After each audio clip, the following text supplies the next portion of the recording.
speak about agribusiness. So after speaking for some time, one of the youths raised up his hand. I thought he wanted to ask a question. He said, "You'll be telling us agribusiness, everything, farming is a scam, saying all sort of negative things." In fact, one of the officials got angry and he wanted to send him away. I said, "No, leave him. Come, young man." What was his point? His point was this network marketing is better than farming, blah blah blah. Okay, good. But come, you are a fine boy, yes. Have you eaten today? He said yes. Everybody sitting down here, I think they were about 1,600 youths. Can you tell me, is it possible that people here will not eat today? Say, "I know they will eat." So if everybody will eat, definitely there is business in agribusiness. And that way, that just counts everything. And so what I'm saying is this: there are a lot of opportunities in agribusiness. A lot of opportunities. But some things we need to critically look at. There are some points we need to critically look at. And one of those points is the age of farmers in Africa is a serious issue that we must pay attention to. Those people that are really doing very well, I mean, so much involved now, they are aged, they are old people. So we need youths to be involved. That's an important point. Then another important point is that look all around. Nigeria is blessed with a lot of resources. Last week I said something about that. So many resources that even foreigners are seeing what we are not seeing. So you see the Chinese, the Lebanese, the Indians coming to invest in our own land. When we, the owners of the land, we are jabbering because we cannot see. Remember my first day at IIT, the DG, then Dr. Sanginga. Well, because of my performance at the interview, requested that they bring me to his office. I said, "Why do you want to work with us?" I said, my passion them to see that those things as agribusiness are not really there. Because some people have failed does not mean you will fail. Because probably you have not been able to connect does not mean there are no ways in these things. Then this japa of a thing, I don't know, it's an issue. Because when our people get out there, they go to work for MSMEs, micro, small, and medium enterprises. So why can't we develop something within our system here? So we'll be looking at unemployment in Nigeria, the agricultural value chain, the opportunities, and some other things like that. So, fact about unemployment in Nigeria, of course, an average youth, if you finish university in Nigeria, definitely you have spent more than 15 years in the university. And all these schools pushing out at the end of every year, graduates, there are more than 500,000 coming into the labor world. So whether we like it or not, the unemployment is increasing and increasing. Why? That's according to KPMG. Now, why youth unemployment rate is 53%, and that's according to Foundation for Investigative Journalism. So that unemployment rate is increasing. What we had 2 years ago is not what we have now, was not what we had last year. So it's a problem. Now we still have another set of people. They are underemployed. They have jobs, but they want better offers. This was speaking with the current core members in IIT just 2 weeks ago. My point was, I know some people get jobs. I don't have a problem with that. But if that job has not come, it is a sin to be sitting down doing nothing. Because we have lots of opportunities around. Only thing is open your eyes and see. Open your eyes and see. Now, whether we like it or not, the system of education that we have is not helping matters, because it's a system of education that that help people, that make people to become the person they have to be, and not becoming the person they want to be. They are two different things. Now, the educational system that we have is the kind of system that will help us to become a good employee and not to become a good business owner. Because they train us to read and pass. So it takes someone that can pass, read, pass, that can be a good employee because he'll be able to carry out instructions. But it takes someone that can think to be a business owner. So these are some of the things that is affecting us, still affecting us, because it's systemic. So we have that educational system, but we can't help it. But that's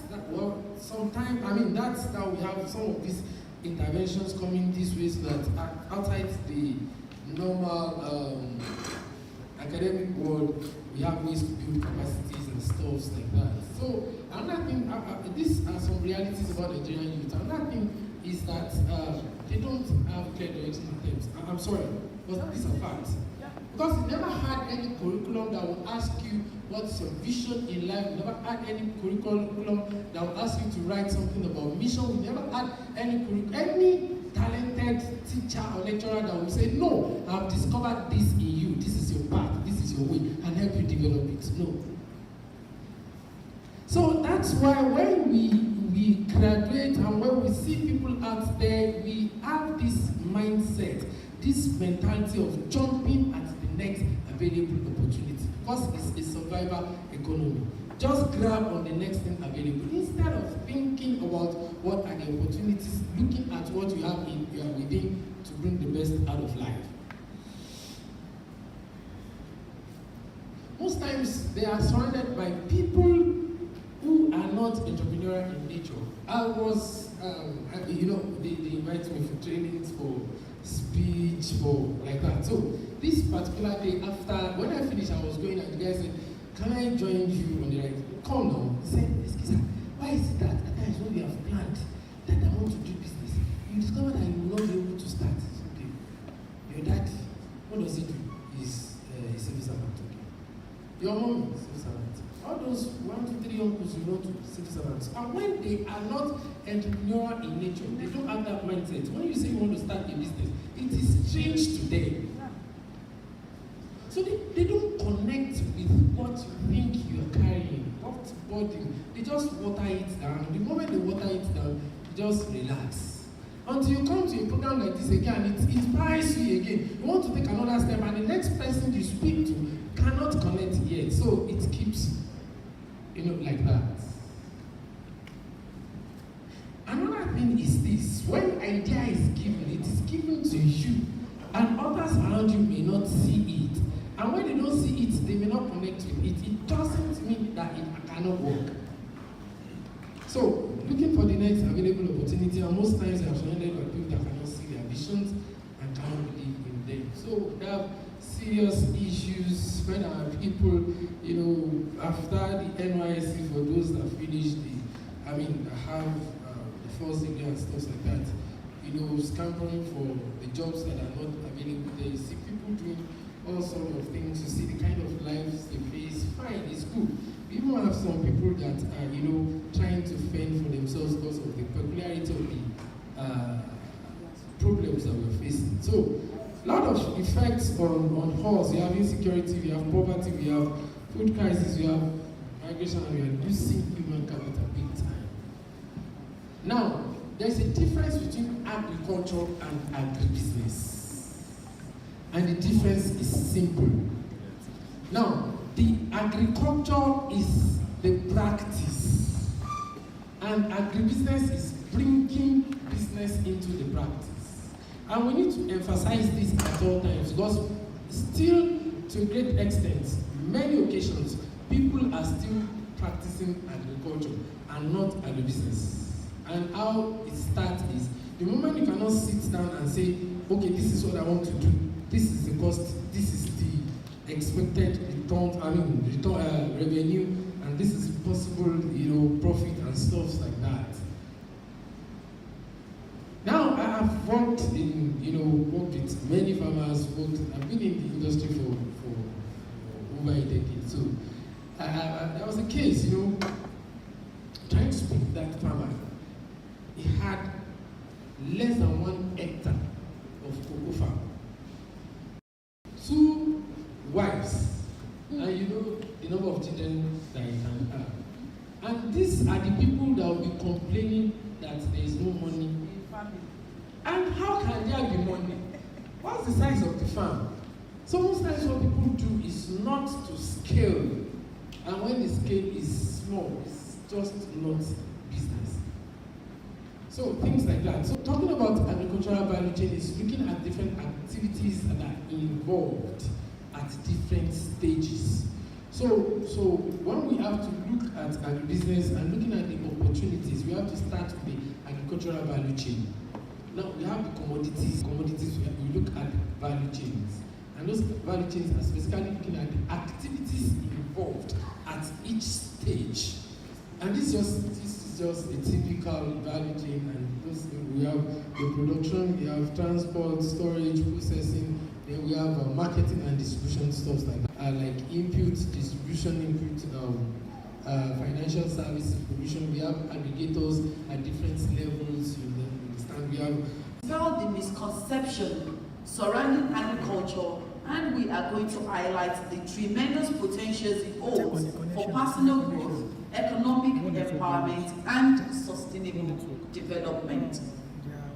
We will feature interviews, documentaries, and educational segments that provide practical insight into modern farming practices, innovative technologies, and agribusiness opportunities.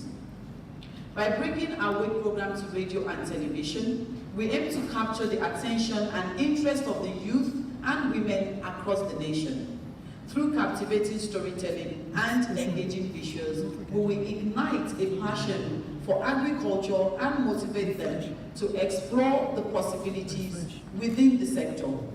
The program will also serve as a platform for discussing the challenges faced by young farmers and women in agriculture and offer solutions, resources, and support networks. In addition to awareness, we understand that access to modern technology and farming practices is crucial for the success of young farmers and women in agriculture. OK Farms is committed to provide training programs through our Agribusiness Academy by equipping them with necessary knowledge and skills. We ensure that they are well prepared to embrace agriculture as a viable and profitable career of choice. To enable the success of our mission, we have established OK Agribusiness Academy as a flagship initiative. This OK Agribusiness Academy aims to provide comprehensive training and education to the youth and women interested in pursuing a career. Necessary knowledge and skill is essential for their success for the overall growth of agricultural sector.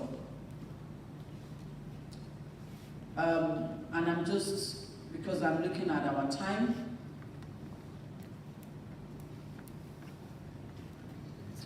so furthermore, OK Farms recognizes the need for financial support and access to markets for the youths and women engaged in agribusiness.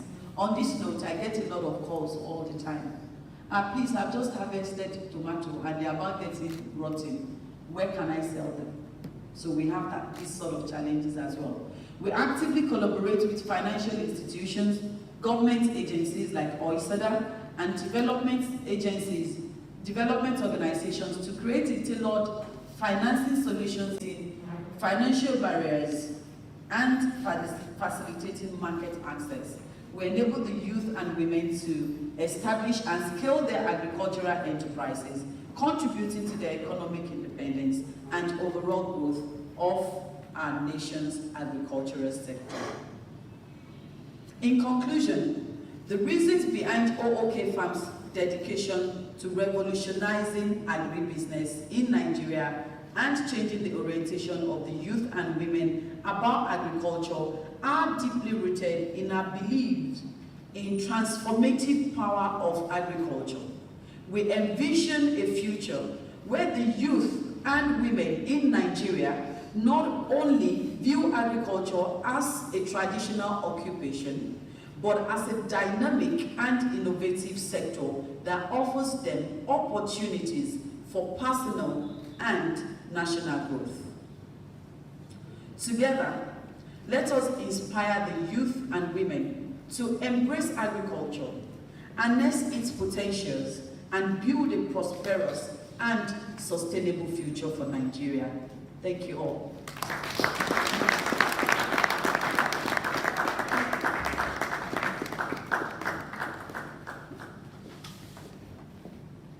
All right, keep clapping until she gets back to the seats. I want you guys earlier, brain, brawn, and beauty. Speaking of beauty, how many of you know Hilda Bassi? Are you laughing already? You know Hilda Bassi? She has a world record for what? Okay, so if you have a world record, man, for anything, if you have to have a world record for anything, what would it be? Research. Yes. Oh, you are a researcher. There are people who are for researcher. Thank you very much. I know that she can, thank God you made it brief. You can actually get a world record for talking about agriculture. Yes. One day you start with them in your office and I was like, you know, can you do more than 100 hours talking about agriculture? Definitely. What's the longest you've done? Well, we'll see. Alright, please give her a round of applause one more time. And she was talking about youths not being overly present here today. I know so many youths must have heard about this, and so many of these youths rather went for Mugomuya. You know, it's a Saturday. Oh, I'm there. I'll be saying, from here you're going to Mugomuya, Abi.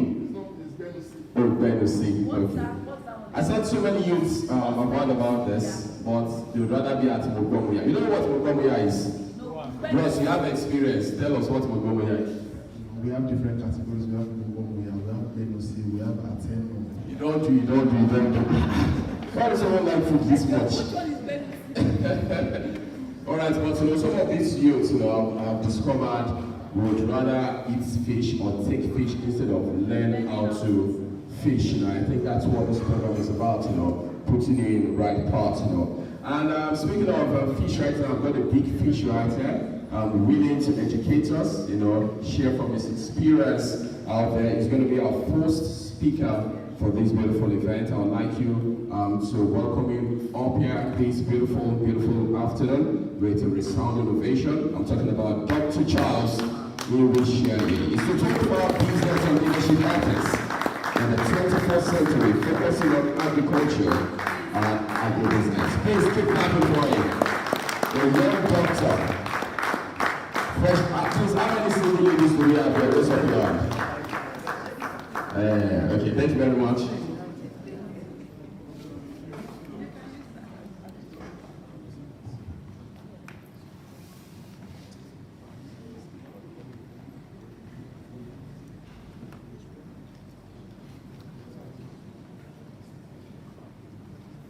I'll stand on non-existing protocols. Good afternoon, everyone. Good afternoon. Okay, so while they try to sort my slide, just a very short story on how I met Ms. Benson. Earlier this year, we were in Kenya. My guy, Mr. Nijo, was there with us as well. So Kenya's food is not like Nigerian food. You get. So we were having lunch, I think, on the third day, and I don't know what she ordered, but I think it was rice or something. And she said that there's no pepper in this food. And she called one of the waitresses to bring pepper for her. And the waitress bought something that looked like okra. It was green in color. All of us were Nigerians in the table and some Kenyans. So we kept quiet. She mixed it and took the first bite. I was like, and we got talking and I was able to feel the passion she had for agriculture. Just like the MC said, if you stand or talk with her, it's almost very difficult to merge the word farmer for her. But I really appreciate it because I know from meeting her, meeting Mr. Niji as well, from back then in February to now, I've been exposed to a lot of other stuff. So thank you very much, man. Thank you, sir. I was still trying to sort my slide. I remember Ms. Benson talked about the question, what sort of Nigerian am I?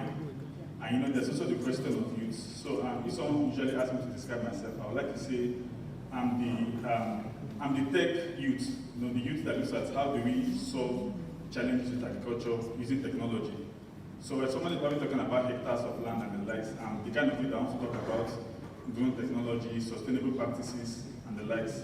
A bit of information about my childhood. I was born in Niger State, in northern Nigeria.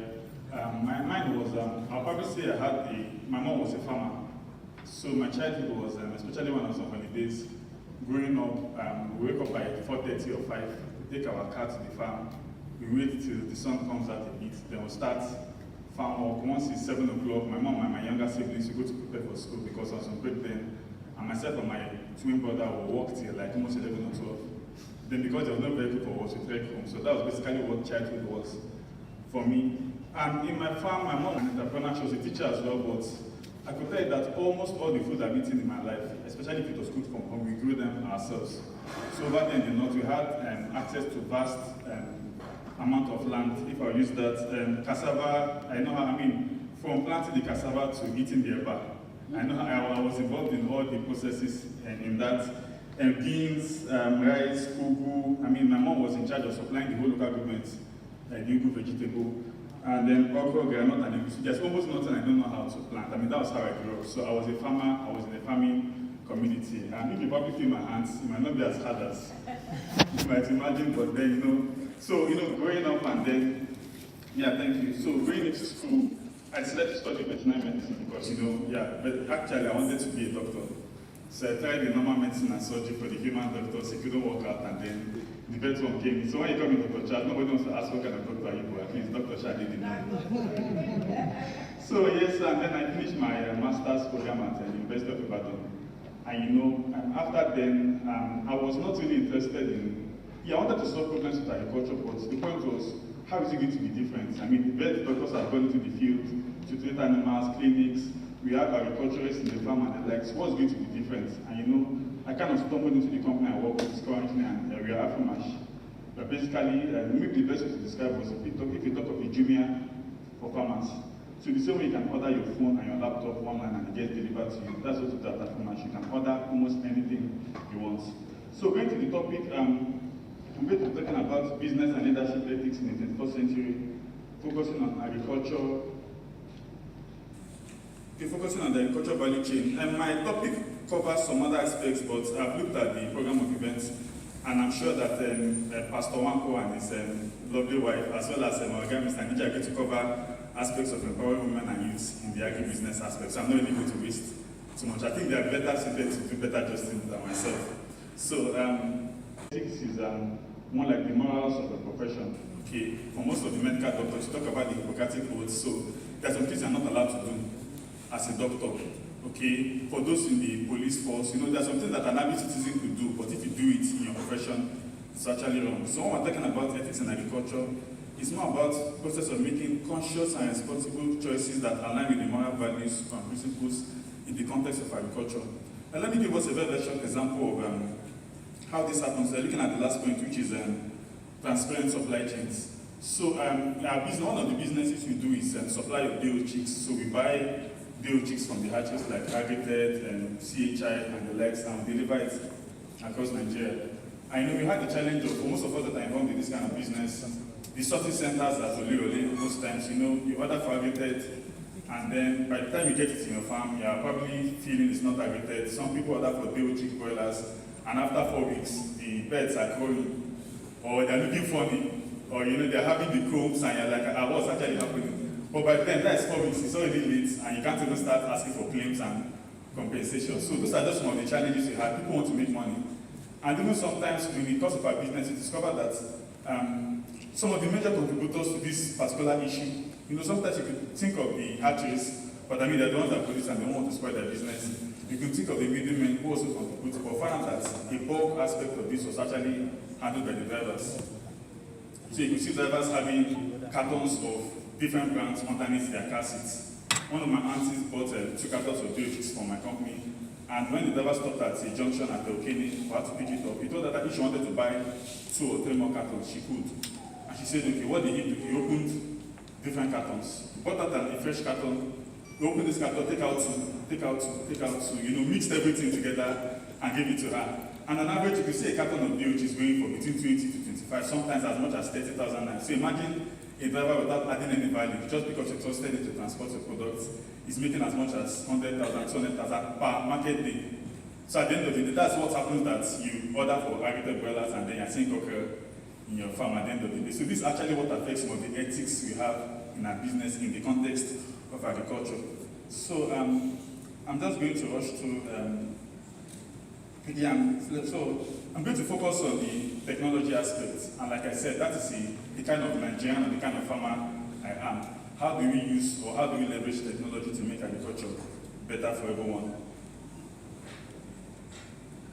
Okay, so like I said, Afromatch is more like a junior and e-commerce platform for farmers. So what do we do? E-commerce means how do you sell online? You're producing your maize, you're producing your millets, you're producing your fish, you're producing your BO chicks or whatever. Now, one of the major concerns of most farmers, apart from access to finance, is also access to market. You want to be able to do your production and focus on your business. So imagine you're producing tomatoes, like she said, or maize, or BO chicks, and you have access to finance. Okay, someone is giving money to run the business. At the end of the day, the moment your products ripen, or the moment your beds mature, somebody is coming to your farm to pick it off and paying you a very, very good or fair rate for it. And at the end of the day, you don't really have much challenges with that. But then looking at that match, and it's not just focused on the big producers, we're also working with small other farmers to see how to link them to the people that want to buy from them. So there's something when you discover, if you get the typical graduate of technology or a graduate of computer science, invite him to your company and give him tech tools to work with, like to give you the solution how to solve. Now it's very, very difficult. Why? Because they are not farmers. If I were to maybe call a kind of, maybe have some tech experts and have Ms. Benson here as well as Mr. Niji here to discuss on what the kind of tool or the kind of app we want to make, the product is going to be a lot better than if you just hand it over to the IT guys. Why? Because we are coming from the context of the farmers. So in Afromatch, we are all experts. I'm a vet doctor. My company was founded by Dr. Ayoye. He's also a vet doctor, a graduate of here. We have about 5 vet doctors in the company. We have agricultural engineers in the company as well. We have agronomists and crop experts.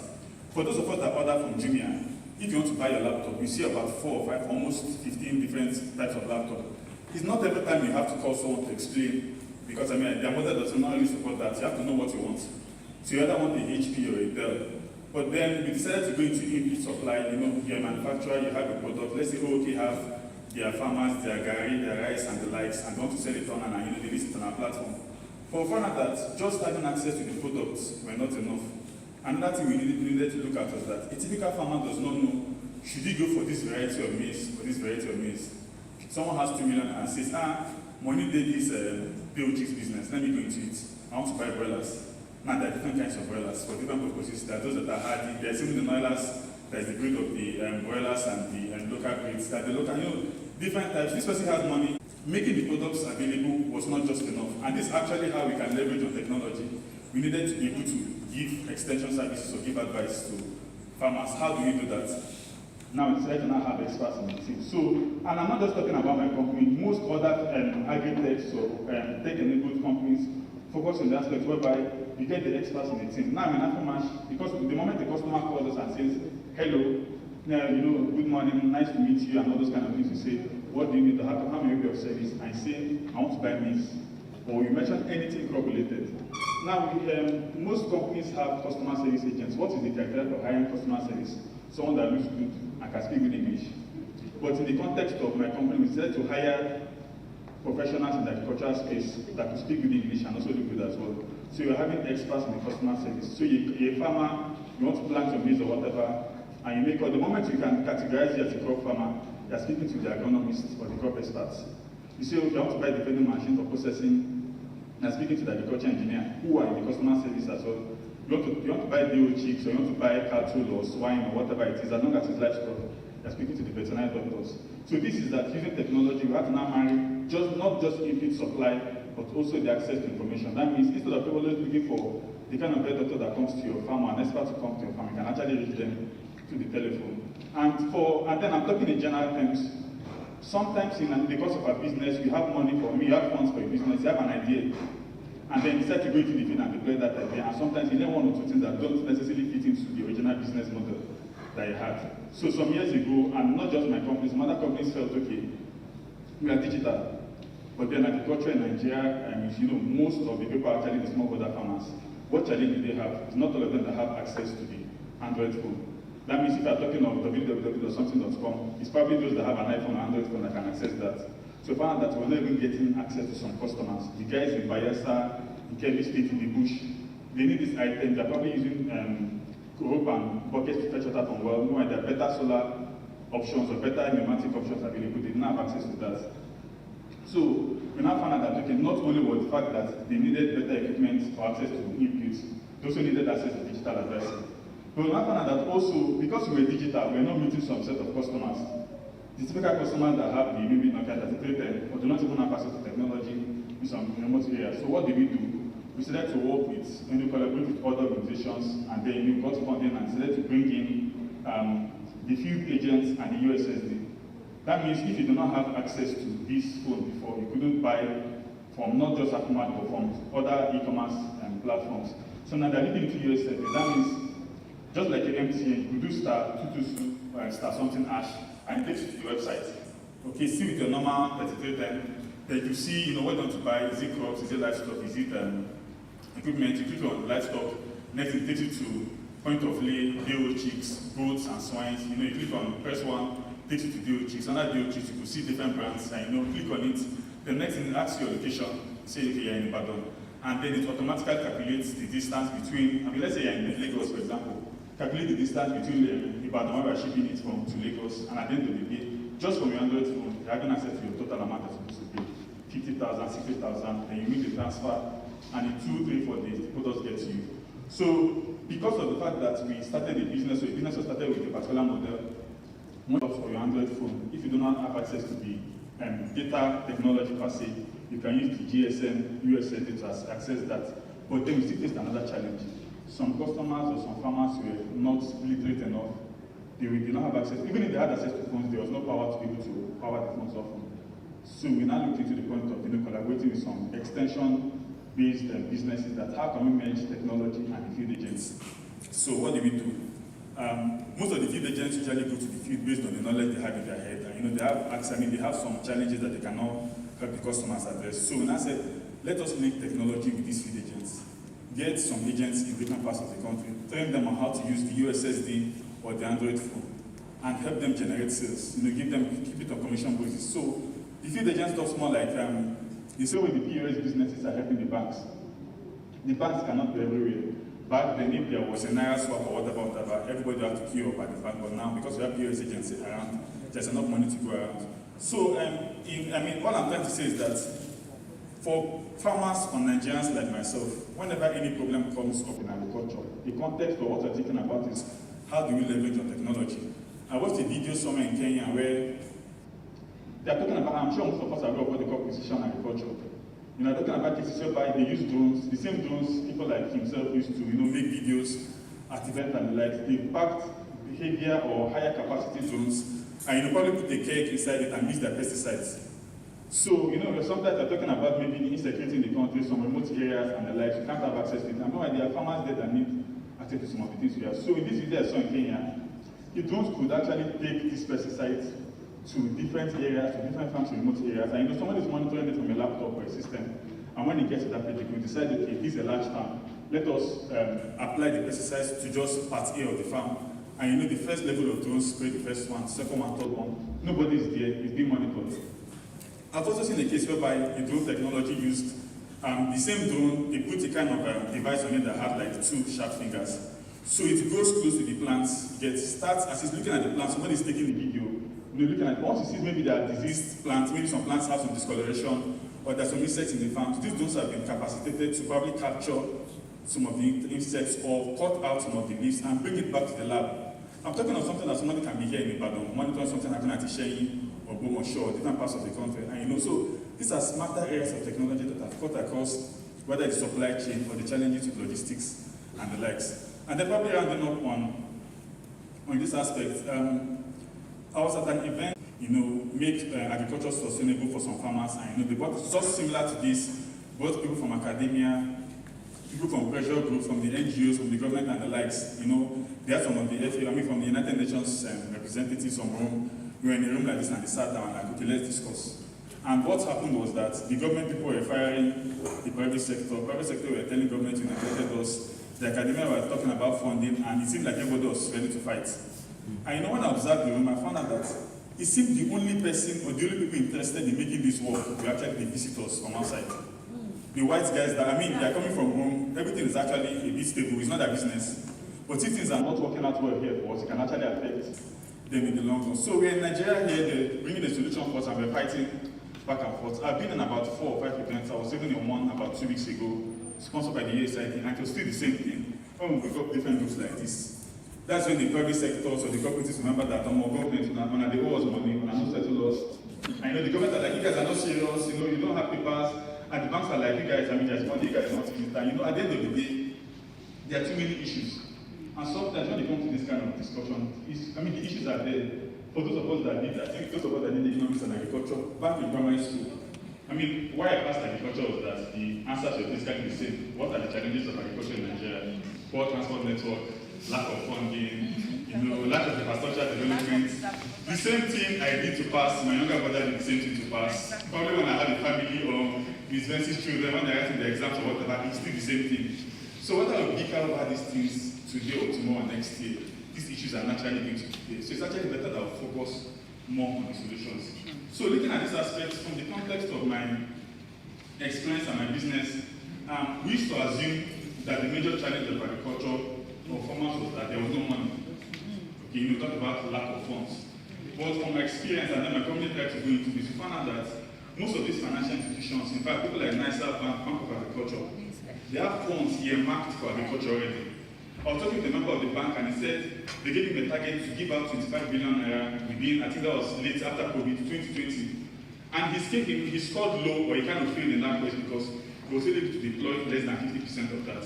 So there's money. So when I asked ourselves, what is the basic challenge? Why is it that this money is not getting to these people? Let me put it this way. The simple answer is packaging. Okay, I spoke to a member of Bank of Agriculture in Abuja, and she said they cannot fund a single farmer. It's very, very risky, especially if you're a smallholder farmer. It's very, very risky to give you that money because there are no guarantees. I had a discussion with some farmers from some aspects of, I've forgotten the places, you won't hear anybody, they came to my office. And I talked about to them, how do you keep your farm records? Okay, now they're talking to me, who's running your business? They said they have somebody, What did the person want to say? Like, do you take inventory, do you take stock? No. How do you run your business? You use paper. Brothers and sisters, if you have 2 billion naira of your own money to give somebody, and I'm telling you that this is how I'm keeping a record, of course it's not possible, I'm not going to give it to me. So it's all about packaging. Okay, you don't have farm records. How many beds do they supply to you? How many hectares of land do you have? How many, because for these guys to give you money, and like I said, apart from the fact that they will not fund individual farmers, if you have access to a cooperative and you package yourself well, believe me, like I'm telling you from experience, there is money on ground. It's just about packaging. I spoke to some of the BOA representatives yesterday and they said, how do you do it? Have a good business plan. And it's even better that your packaging or whatever is in the same value chain. By the time I'm a livestock farmer, he sells equipment, he does one, and I might not even link together. And we're coming as a cooperative to get loan, it might be very, very difficult. But by the time it's okay, all the rice farmers in the chain come together, have a cooperative, package yourself. And most of the cooperatives you have in Nigeria usually do once in a month meeting, contribute to 2,000, 3,000, 4,000, they're taking loan, and I think we have access to better opportunities. So from my experience, how we package our business is actually helped a lot. Like I said, there's money on ground, not only at the government agencies or the fintechs coming in. People like USID, GIC, United Nations, the project I went for with Ms. Benson was sponsored by World Bank, and all these kind of things come into place. So basically, we found out that one of the major challenges most farmers had was my first point here, access to information on finance. How do you package yourself? It's not about the money. Do you have the farm records? Do you have a production capacity? Do you have even an idea of your expenses per month? Do you have an idea of your income per month? How much of your money, of your profit do you plow back into the next season? Not that you spend, maybe you hold 500,000 naira, you raised about 1,000 beds for like 6 or 7 weeks. You sell them at 600,000 naira, you extra 100,000 naira, using it for Jai or for party or something else, and the next batch are looking for another money. So you don't see that kind of track record. I've seen most farms or most cooperatives that at the end of the day, almost month on month, I've seen them with big checks on NTA News. And funny enough, most of them are in the north. It's not even about the fact, yeah, further character comes to place and all these other things, but some groups have taken it upon themselves to package these customers better. I cannot speak English, you cannot speak English, but we have something in common. I have farm, I know how to farm, but I don't have to sell myself to these people. You know how to farm, you don't have to sell yourself to these people. A young person like me comes here and says, okay, let's gather together, let's do this thing, get the Google sheet or whatever, you know, Excel sheet, arrange everything together. That way, a farmer, you have your name, your number, your location, and every other thing and everything. By the time you package it, I present it to these guys, and you're standing in as a guarantor because I don't want in charge of them. And this is actually, I feel, how most of our cooperative leads or leaders or organization heads should package our businesses better. Like I said, there's always money on ground. Then, like I said also, yeah, there's NISA, microfinance banks, government intervention funds, and also like what OK is doing on this aspect, merging the farmers to the off-takers as well as the buyers. There are some farmers I know that grow their chicks and the likes. They don't care, I mean, they don't send, for example, they are targeting your day chicks for Christmas period, okay? You raise 1,000 beds, let's say you have some percentage mortality at the end of the year, 850 beds surviving. On the 23rd or 24th of December, you carry your children, rent buses, go to Bodija market, there's no space for you to park. Because for those of us that have been in Bodija market during the Christmas season, people are selling chickens from the back of their vehicles. You even see the house boy or the house girl holding the crates on their heads, and at the end of the day, and for most of us that enter animal production, when you take your birds to the farms, your livestock to the farms, or the market, and you're able to sell them, bringing them back, which is diseases, the birds that are even still in the farm. So you know, bring them back, and at the end of the day, there are just all these other risks. So many organizations, and that's where our research comes into play. There's a particular organization based in Abuja. What do they do? You work with them for some months, okay? Then they get the loan facility for you. So when it's willing to give you £1 million, like I said, as long as you package yourself well, you use the 2 million, you want to grow maize, right? Hectares of land and everything, plant the maize. When the maize grows, and then at the point of harvest, these guys have people like the Olam, people like Olam, and all these breweries and the likes, from the maize to the horse to almost every aspect of that you want to throw away. There's always somebody that's interested in. I mean, for those of us that eat cassava, the cassava peel is alone. I mean, it's another value that people have never looked into. So, and one part of me growing up was that cassava farming was one aspect of that I felt there was almost zero waste. There's almost nothing in the cassava that can be wasted. Even the stems, you can keep them and probably if they're still valid enough, plant them again. So at the end of the day, you get the loan, get your farm, grow your maize, at the point of sale, people that are usually going to use the maize for whatever, you don't have to harvest the maize and start looking at how to stop. People that are, for those who are maize, you probably have heard of Apex, commodities and the likes. The organizations that are going to come to your farms, vet them, buy the maize from you at the end of the day. People that give you the loan of 2 million naira, let's assume that from your production, you made a total revenue of about 3 million naira. That means your profit is about 1 million naira or so. You have to pay your staff and the likes. The same people that give you the loan will be the same people that will plan to get the off-takers to come and off-take from you. And at the end of the day, it's not even as if I have to go and look for money to pay back. From the sale of the produce on the spot at the farm, you are getting your profit and getting the money back, and it's very, very easy. The moment they give you 2 million and you're able to make enough money, and then the first cycle closes itself, now you're credit worthy. Next one is probably coming might be 6 or 7 or 8 or even 9 or 10 million. So I feel the way we package ourselves can actually help us get better.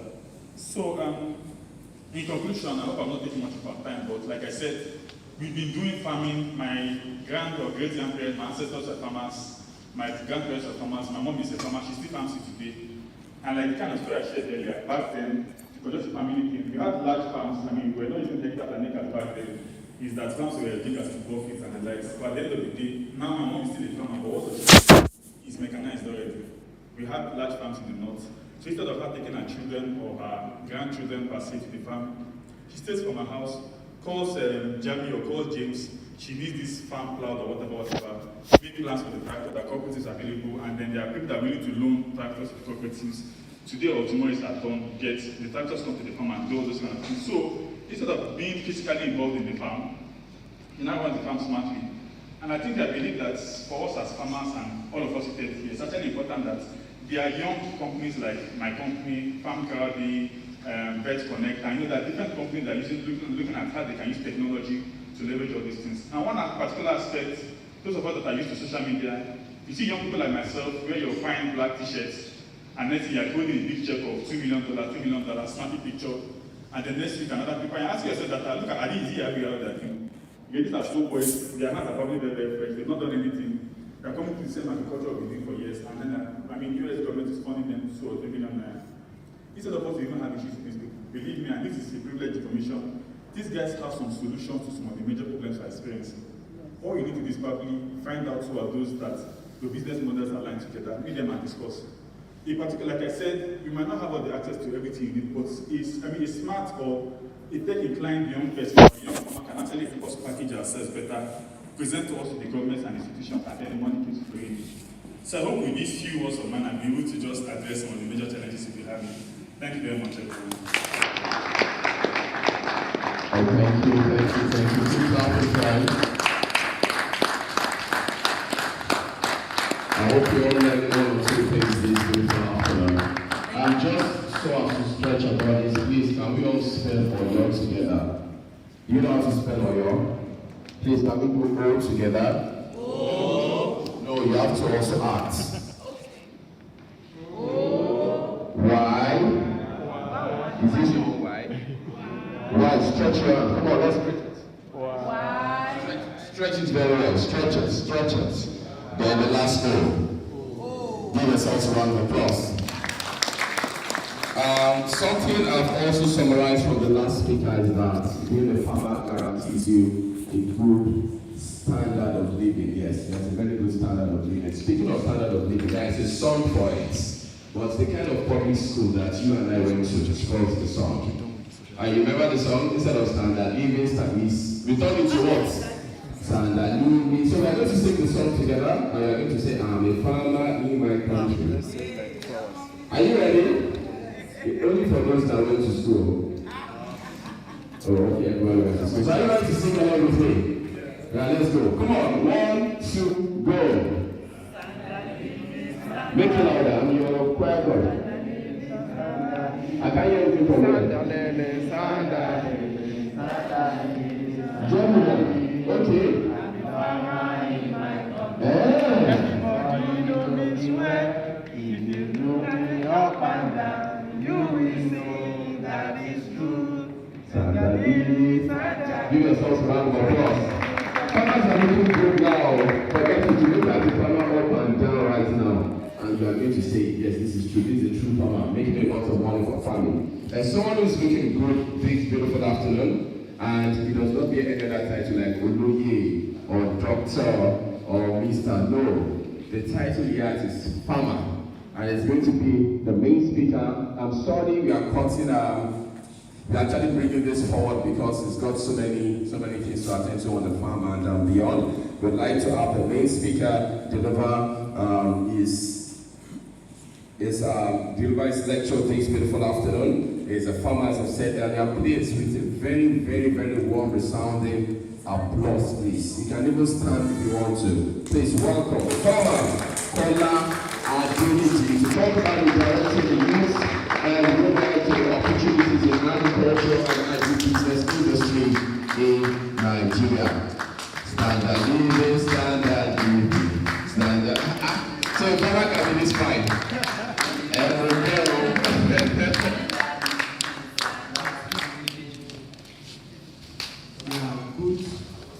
Good morning, afternoon. You know I don't use this word to say, I don't know the difference between money and living. I don't want to work under the time. I want time to work under it. That's most of the mistake people make. When you are watching time, and the time does not control you, now you won't go far. But time should be begging you. When I started work, like almost 30 years ago, when I 6 o'clock, I've been asking, is it 10 a.m.? I said, no, it's 6 o'clock. As if I want to remind the time. I can see the way Dr. Charles is talking, he's passionate about what he's doing. And when you look at people passionate about when you stop people passionate about everything. And like the way I met my sister, not too long, but we were relating as if we met like almost 20 years ago. This is my brother we met like almost 20-something years ago to get the business together. So when I was growing up, I happened to grow up in the farm. Then we permitted to to stand on the system protocol. So when I was going, I grew up in the farm. My father used to be in the farm.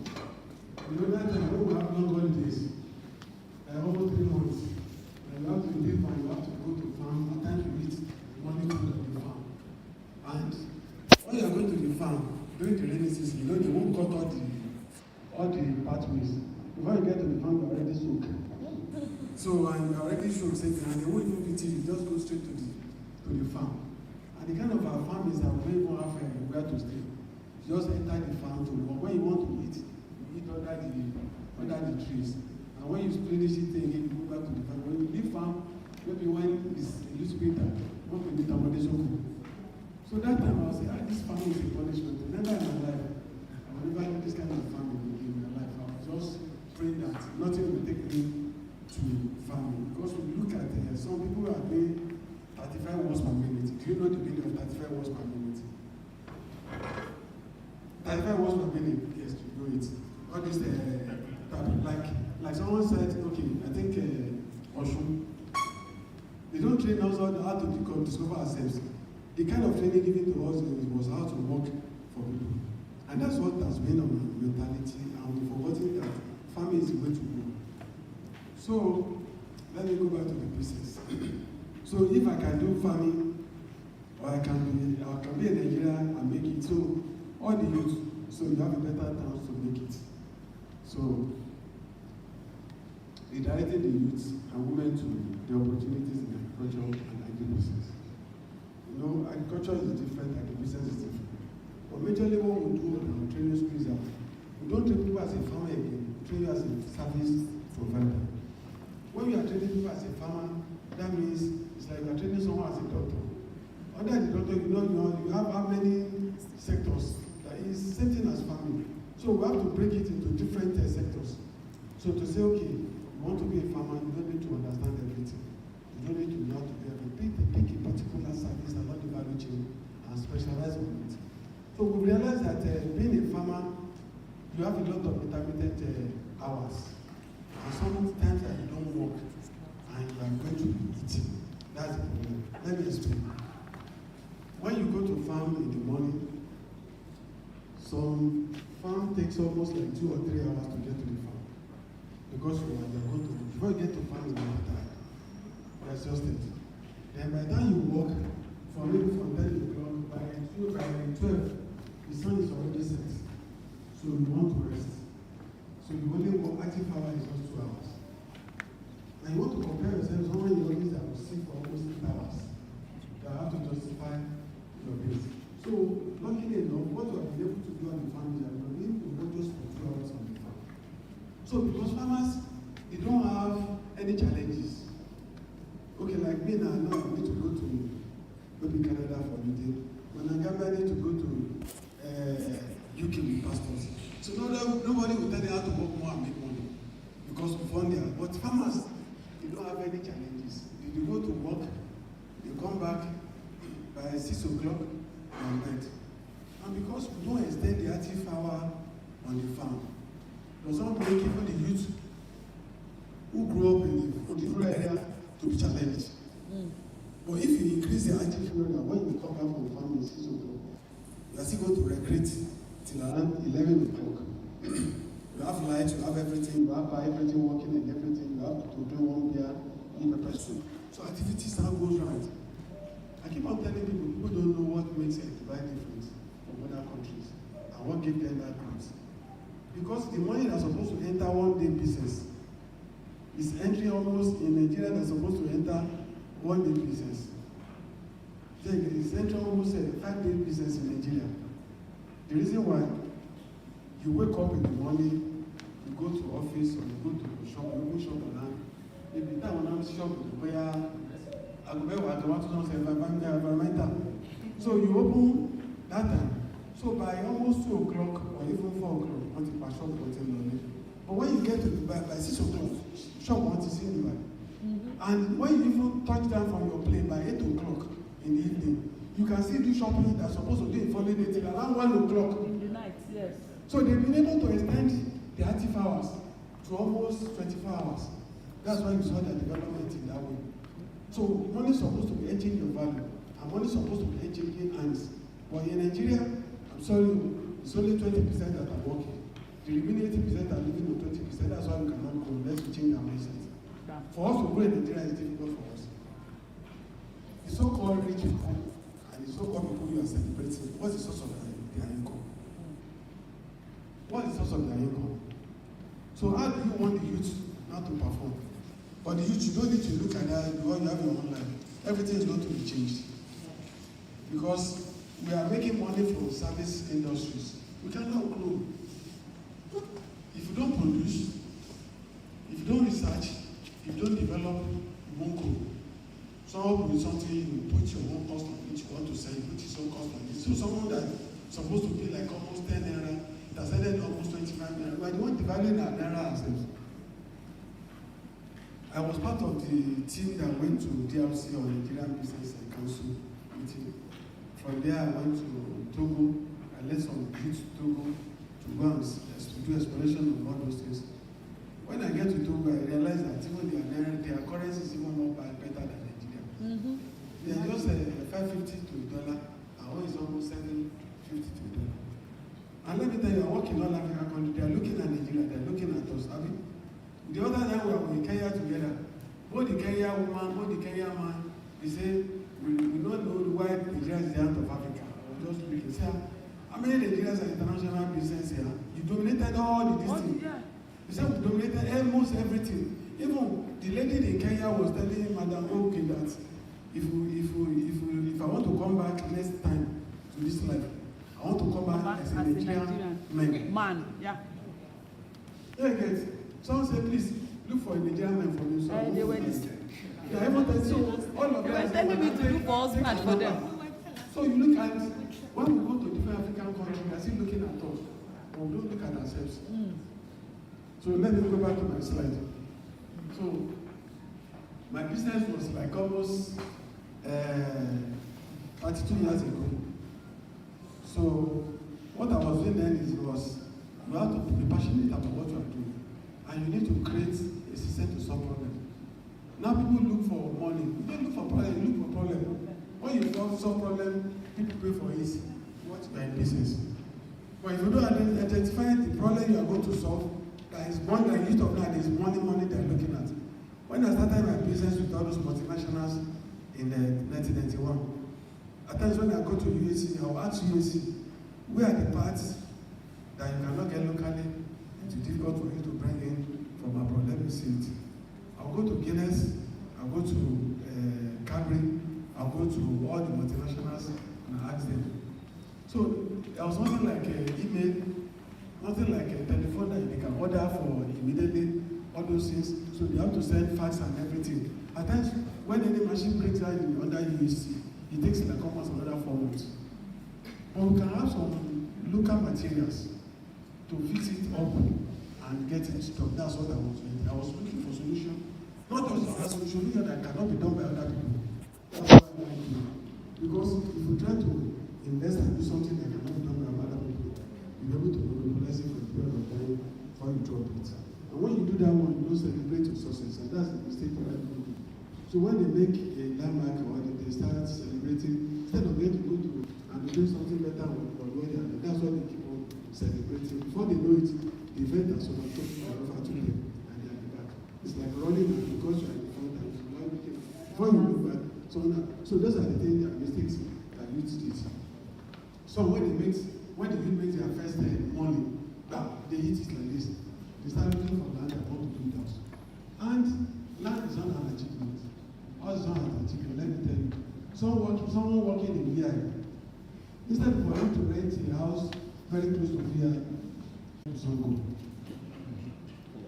you wake up in the morning around 4 o'clock.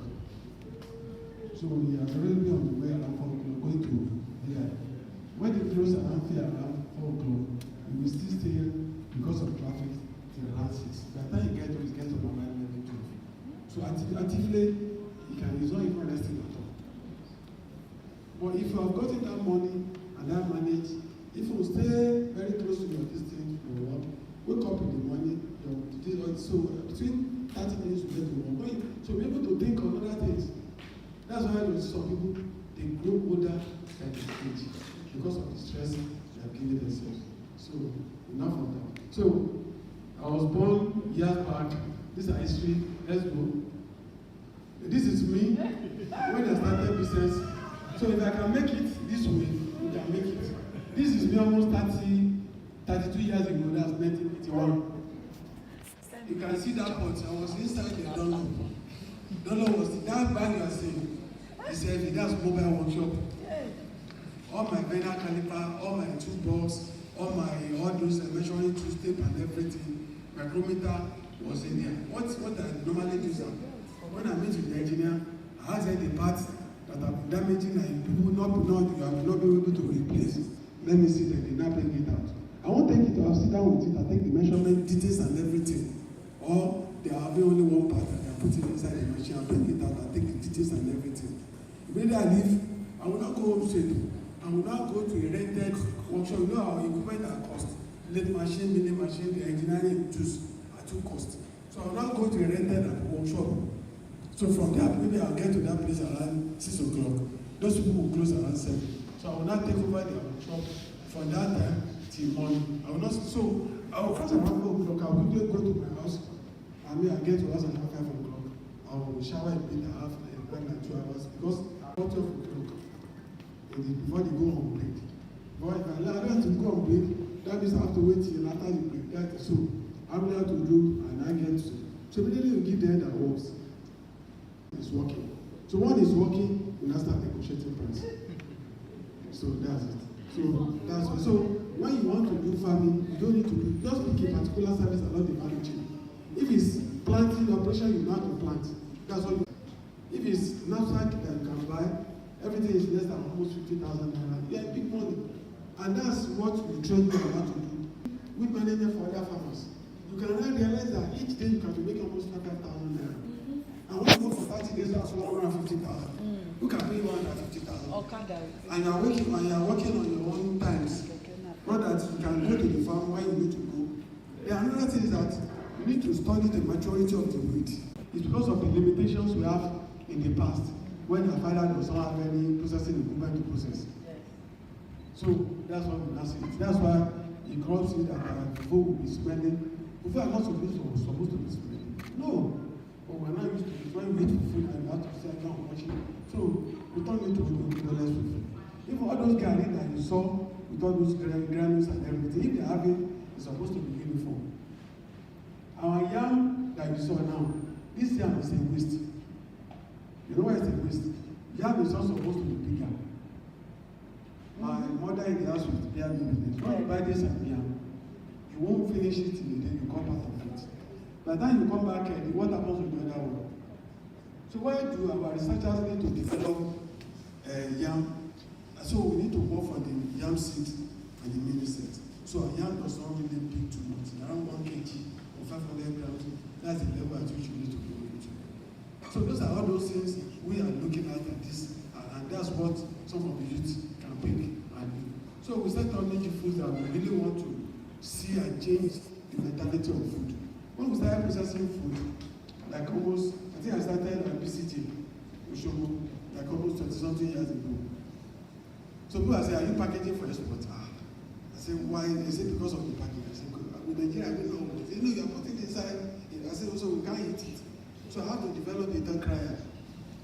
Buy it was, people now shouting on this thing and everything. So people are saying, if you look at Bogogan area, I'm the one that turned them to be putting that inside the nylon. Because I gave them some money to be selling. And some people say they're buying that one better than this one. So the other people now start buying nylon and putting inside the guy. So that's the transformational system that we really want to encourage. Then I realized that when I started almost 20-something years ago, and I did not have farm, I realized that by the time I was gaining market, the raw material becomes problem. Yeah. So when you say you don't consider the raw material and you say you want to process, you're joking. So I now realized that I have to travel far to get the raw material. All the cost and everything goes on raw materials. And I said, okay, let me take a breath and I look at the way forward. That's why I say, and I set up after 10 years, I set up the farming, the processing at the same time.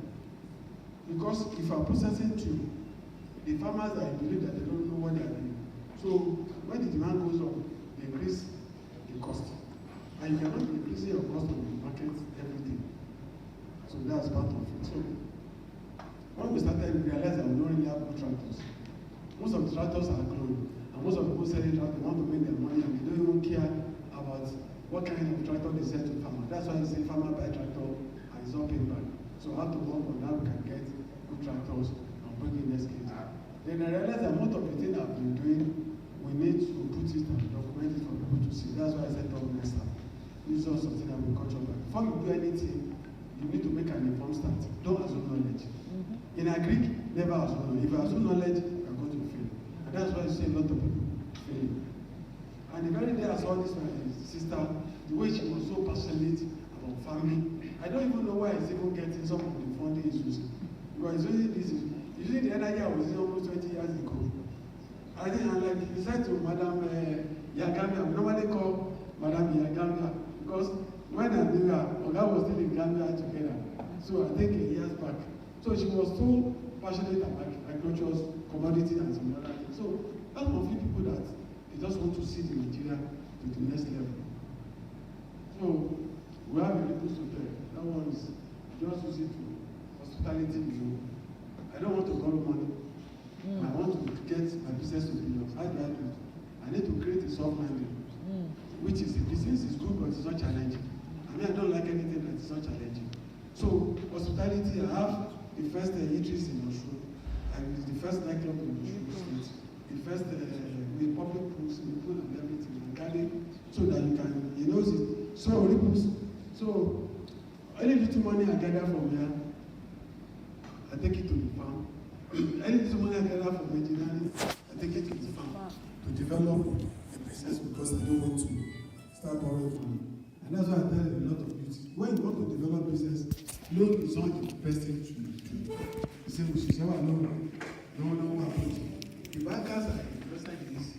They are not telling you to come and take the loan to start the business. They forgot that. Tí o bá ṣe ṣe káwọn náà kó yẹ kó máa ṣe business. Àbí wọ́n á lè ṣe àwọn náà máa wọ sùtù náwó làwọn náà máa business. Èyí tẹ́lẹ̀ tẹ́ the rate money from you. That's why they tell you that if you want to do it, you should not be borrowing money, you should start etiquette. So now what the banker will now be calling all the profit you give to them. Even the collateral, everything goes down. So if you don't find solution to it for in Nigeria, we are not right to now be borrowing money from the bank to all those things. So what we are going to move now to the next section, which is the section that I'm looking forward to. And the section is where we have the female and the male section.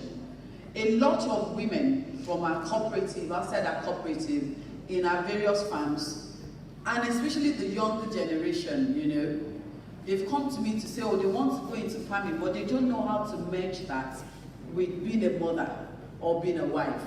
Pastor Mrs. is here today to take us through that. And also a lot of men as well still believes that farming and agribusiness is something that they should be the one doing it and not their spouses. So I'll leave that to the ushers and Too Playful and my team, OK team, to arrange that, which part of the hall is going to be for the men and the part of the hall that is going to be for the women. And that is the section we are taking now. And after that, you'll be seeing my face again for questions and answer section. Thank you. Well, let's give a round of applause, please. Also, I'd like to recognize the presence of the National Youth Council Chairman, Comrade Quadri. Is he around? Okay, please give him a round of applause. Oh yes, we're about to separate this gathering, you know, like we are going to have the men on one side and the women on one side to be handled by two of our speakers this beautiful afternoon. Speaking of our speakers, please, the media, in case you want to interview Farmer Adeniji, please go off time right now. You can interview him very quickly. He said something that caught my attention. He said in Kenya there is a woman looking for a Nigerian man to marry. But you can read my mind. See me? A lot of Nigerian men. So if you are single, a Nigerian man, you are single, please raise up your hand. We've got twice for you, Kenya. You must be a farmer. UK. Alright, but okay, I've just stepped out. Our next speakers, we already know that we have the presence of Pastor Owanko and Pastor Mrs. Elizabeth Larry Owanko. So when we come back inside, they are going to be handling the device. We are actually going to be separating this all by gender. We want men on one side, we want women on one side. I'd like to have the assistance of the OK team to help us separate this all. And I feed people. We feed people. By the time you just plant 1,000 bags of yam, one just put water there, it's not crying. That's it. You don't have problem of weed. Every little thing they can remove it. The vegetables we eat will grow it. Any single thing will grow. Our problem is how to even finish what we are growing. When we are talking about business aspect of the show, you can make it fast and very fast. So if you just spend a little cash for failure, there's no excuse. And I want to thank you for not looking at government. And maybe not 50% promise. They're coming to lecture 1 or 2 times a year. I can't do it. I'll come. And if you need a youth, I can help you mobilize them. Or if you need 5,000, I'll give you. I'm in charge of agriculture and entrepreneurship in the Redeemed Christian Church of God, the whole of the state. So we can work and collaborate together. So it's a practical. That's one. When you come to a church and see the quantity of snail shells, you will think that with 10,000 naira, with 15,000 naira, before the end of the year, with 100 snails, before the end of the year, you can have over 500 eggs. There's so much to be done because we are limited by time. I won't want to take your time. You know, there's something about an Igbo man. Let me give you a secret. If an Igbo man comes into this place, he's looking for business. He doesn't look for work. He can start selling pure water on the road, but inside the heart, I want to start my business very soon. Be doing that work just to raise money to start. But when because I've lived all my life in Yoruba land. I've associated with Yoruba land since 1980. I did my youth service, my rotation here, then, those days when you have a real estate. I did it. They look for work. Mr. To go and train to look for work. The purpose of education is for critical thinking. Period. I did to you. I read English. Last year I grew 250,000 tubers of yam. This year we are growing 1 million. I suffer so much in the hand of the Benin. Okay, I have workers from the Republic. No single one from Nigeria. They make the hips. I fed them for 1 year. When they were going, I bought motorcycles for each of them. You didn't see, and do you know what? The few Nigerians that are working for us, in the same, they are just serving him. They are just, none of them leave. They will not even, there's nothing alternative they are giving them. So that mindset had to change. Because I could see, maybe if I say there's any one person here, there may not be. But I'm talking to our people here. Because I'm part of this place. I live all my life here, my wife is here. All my children bear Yoruba men.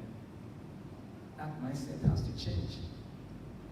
An Igbo man can serve his organ for 50 years. We don't see it as anything. But you don't do it here. There are people that pollute their minds. And again, here people find it difficult to support those who want to start.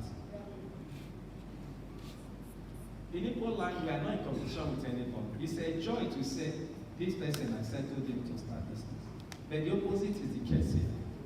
I want you to be helping each other with capital and extra. How do you raise capital? When this, my wife you see now, she lived in the air. But let me tell you, there was a time when we wanted to start business. We didn't have the capital. What did we do? We decided that we are not going to eat meat for 6 months. She said she would be cutting her hair like my own.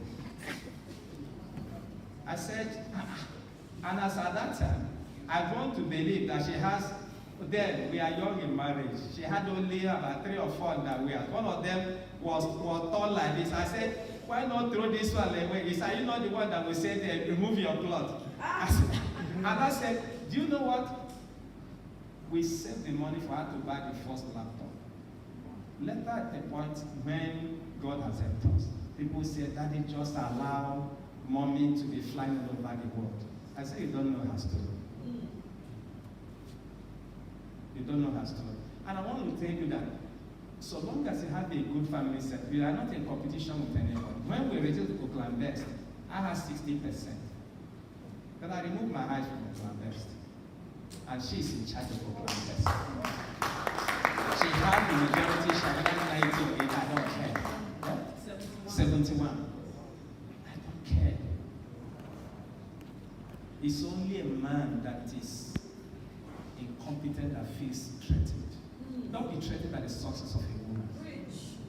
Don't.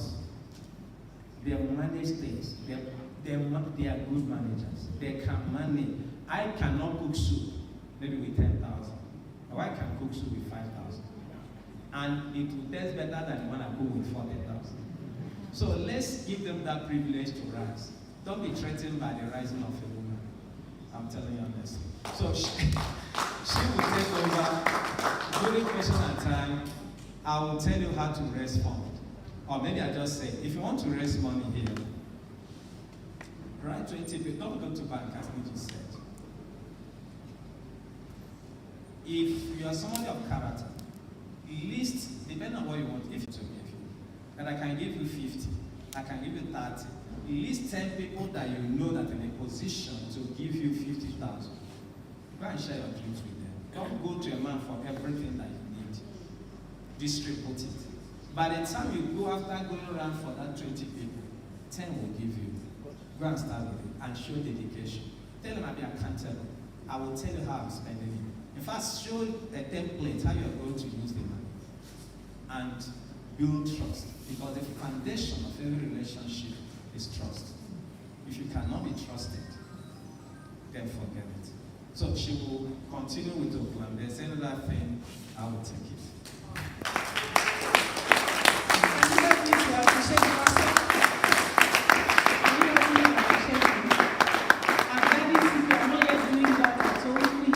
Let's change situation. We can change the narration. We can make it better. We can do what? We can make it better. When we notice that everywhere we turn to, they ask for the percentage of the woman in that business. Yes. What is the percentage of the woman ownership? Who are the managers? Who are that? This and that. I said that this is what is trending now. So what is it? It's not change it. In fact, it took us almost 2-3 years for me to do it. I would say, okay, the company has written until I had to file for it, and we changed it from whatever it was for me to be 71, and he has a lesser percentage. I don't know what it is. I'm not interested.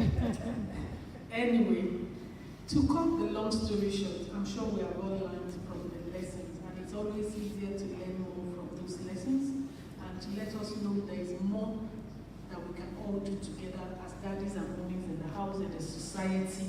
Let's allow our girl child to be properly trained. There's no room or reason for you to say because it's a girl child, she should not go to school. Please. Even if I know most people that are here will not do that. But helping to pass it across, disseminate the information. I was in a meeting a few days ago with Ibukwa Oshika, Mrs. Because I don't like to disregard people. And when she started telling us about her background and risk that she took in order to be where she is today, you will not believe she took a loan at about 70%. Yes. she used her mouth to say it.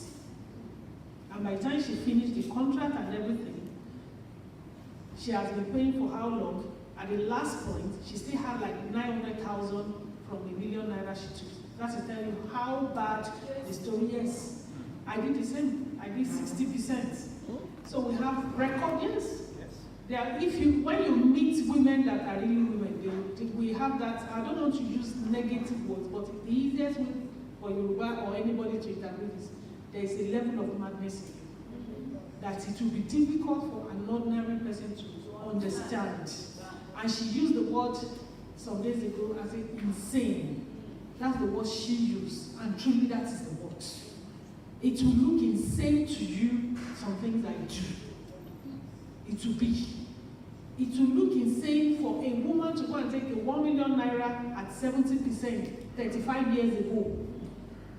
Yes, and at the time she finished, you know the level she's operating from today.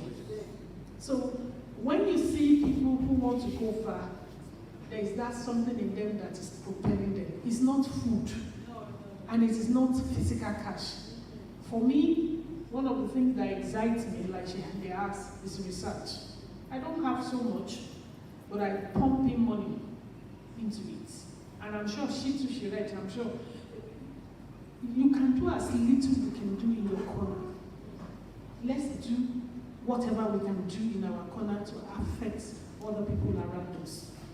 Your small money can send another person to school to do masters. And do a research for you in that line that you are looking into. Do you get it now? So you are doing what? Scholarship, impact, call it any name. As Africans, we do a lot, but we don't register it. Niji put every information down, and my brother from Dr. Charles said record. That record we don't keep is one of the major problems. If you don't know how to keep record, make sure you have a business account and you dispense from that business account. The auditors can pick that account tomorrow and help out. But when you don't do that, you make it even much more difficult for yourself. No matter what I cannot remember, I know that when the statement is out, you'll be able to figure out where it is. Are you getting my point now? Because the whole thing is looking so different. We have seen, I've done a lot of research, I can tell you between 60 and 80% are women in every farm industry, in every country, in every continent. And the women are always at the bottom of the pyramid. And it's so pathetic. And another thing I'm fighting now, because I kept saying it for the 3 days we were in Ghana, that listen, I'm not happy because you people keep saying SME, SME. SME are only these people that speak English in this school. What about those people that didn't go to school? And their intelligence are much more than my own. They are more than mine. You've not seen people who didn't go to school that did more than 10 houses, genuine business? Yes. They don't have records, do they? No records. Why can't we pick them up, polish them, help them out? If you are careful to read Mr. Niji's story, you will see that it was a contact like that helped out. We must be deliberate to see that there is a change of narration in our society. We are all gifted in different ways. My husband is a pastor. Yes, I was ordained, but they are gifted that I have. Can look into the future and tell you what will happen.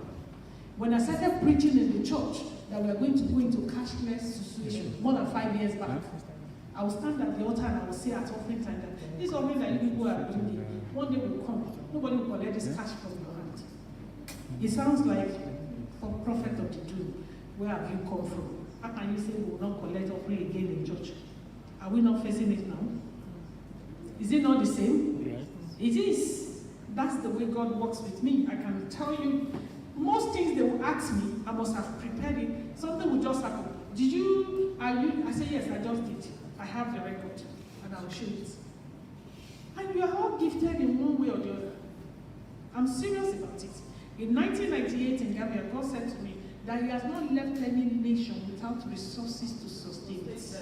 When that word of prophecy came, just as I say it, was how it came. It was there. Another pastor and the wife was there. We're 4, one evening, as we were strolling. That statement came out.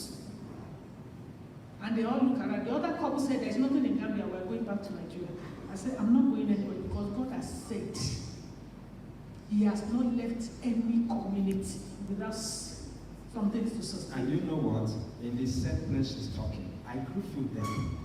Rainfall in the Gambia is just 3 months. In a year. In a year. Within that 3 months, they grew everything they want to eat, everything they will eat. Within that 3 months, just June, July, August, September is gone. But they grew the food. You know, the issue is that there's some, like she said, I don't know, maybe I can now say, when my wife lives with somebody, I want to know the person, honestly. So I can see that level of madness, whatever they are talking about. Yeah, that thing, that drive to get this. The anticipates that we say, both of them, Landry and Lara, you need to meet each other. So when we go for any function, they must put us together, then they belong to the same. So I want to talk to women here. Don't allow anybody to determine how far you go. And don't subject yourself to an incompetent leadership. It doesn't help. So what is there is this. Like, let me tell you, for instance, for the young people, because in their mind is money. When I leave university, I'm from the East. I wanted to be a smuggler. I went around all the boundaries of Oyo State. Before the course, God gripped me and said, this is not what I called you to do. So I saw a lot of land. Oyo State has land, uncultivated. Just take only one. Let's just give you an assignment as you leave this place. Go and take 1 acre of land. And somebody, you know the issue is that you need to postpone your gratification. Whenever somebody, my children went on holidays in Abuja, their auntie gave them 50,000 or other stuff. When they came, they said they are going to shop. I said, no, you go to shop bush. Go and shop in the bush. I use that money to grow 1 acre of cassava for each one of them. And from that 1 acre of cassava, at least each of them make about 250,000 naira. So you need to postpone your gratification. Now, if you plant an acre of maize and get 300,000, because at the spacing of our 75 cm and others on the road like that, you have minimum of 35,000 that does not have tree. If you successfully monitor it, one man said that he doesn't believe in don't put all your eggs in one basket. He said he will put all his eggs in one basket and watch it. Because before you break one, you must kill him first. So you need to pour your life there, assuming that you have it correctly. You need about less than 100,000, 120,000 to do that. Yes, so, but since that's so, you know, I just wanted to buttress what you are saying. Okay.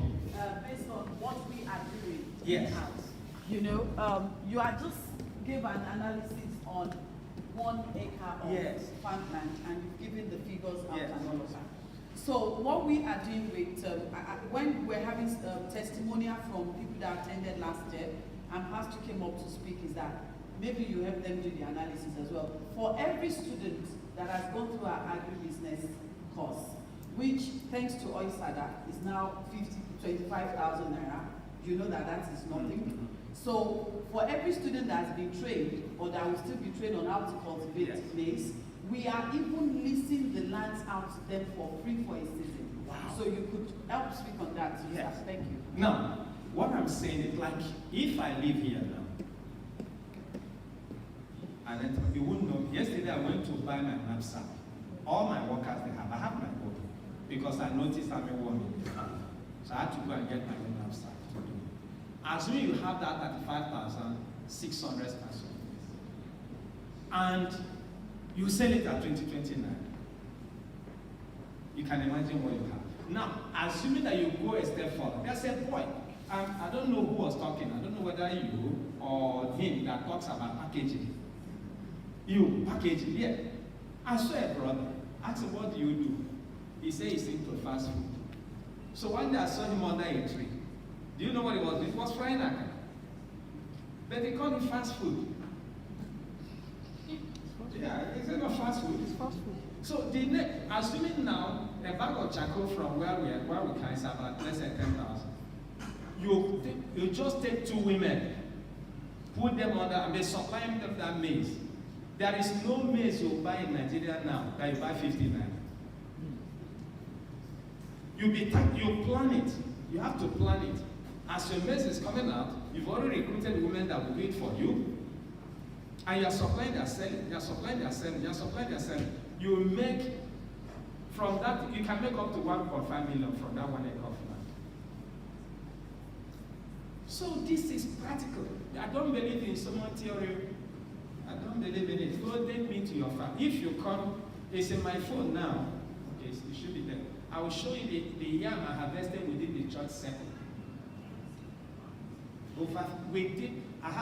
Because of the problem I suffer with the Republic, and I have a machine that did the drilling. That machine makes 10 holes under 1 minute. It's in the phone. I don't know if there's a way you show things like that here. You send it to them. You will see it under a minute. It will drill about 10 holes, let's say 5, under a minute. All you need to do, within this place alone, one, you maximize the need. It talks about plant population. Because you can come to a farm, you see maize, you think there's something there. But they put one here, they put one there, they put one there. You talk about managing the space into it. When somebody else now, you plan it, because they're talking about adding value. So you add value to what you produce that you make money. You know, you talk about you having an off-taker. It's key too. And the specification, what I'm telling you, maybe some of us that export yam to UK or to any other place, you need, your yam should be 1 kg to 2.5 kg. You factor all those things into consideration. You put it there. By the time you drill the hole and place it there, wow. Now I'm not going to buy motorcycle for any farm at this time. Only one person handled the machine. And within 3 days, he had made about 5,000 holes and I've planted. Tell me how I'll be born. Tell me. You know? So, is it, and now you roast your maize yourself. You know, at times it has to suspend pride. Pride for what? Go to work. We saw a pastor selling maize. What is the problem? Which offense have I committed? Do you know what? I live around, I live in a lot of Nigeria. From my office to Cocoa House, sometimes I don't like to drive. I said, okay, let me take Okada. You can come and stand there for the next 10 minutes. Whereas it's just a walk of 3-5 minutes. We are inside the Cocoa shop. I use my leg to go to Agbeni or Gumpa, buy things, walk back home. I'm in my 60s. But most of the young people cannot. They can't match me in the farm. I always put a challenge. We did everything. I win the farms. So you can make a hell of money if you want to make it. Hello, sir. You want to say a word to the society before you leave?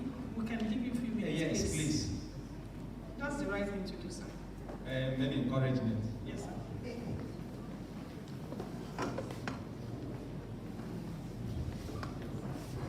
I'll be looking for, okay. One more time, please. Attendees, we are very sorry we have to really take a few minutes off the lecture. He's got so many engagements. Please kindly permit us. I would like him to say 1 or 2 things before he leaves as well. Please give me a round of applause, please. I think the round of applause should go to Oakland West.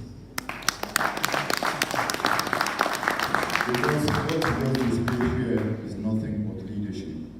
It's just pitiable that we have a lot of people that are called leaders today that really do not have the trait of leadership. But what I see here is nothing but leadership. It means a lot to me. Thank you so much.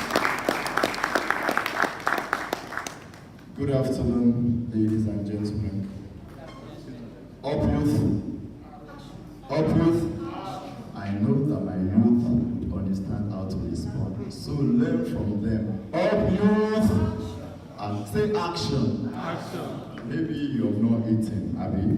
I'm sure OK is well prepared for you. A round of applause for OK. You see, we find ourselves in a community where excellence is really not appreciated. And anytime we see excellence, just a normal thing for us all to acknowledge it and to applaud it. So please give the management of OOK, led by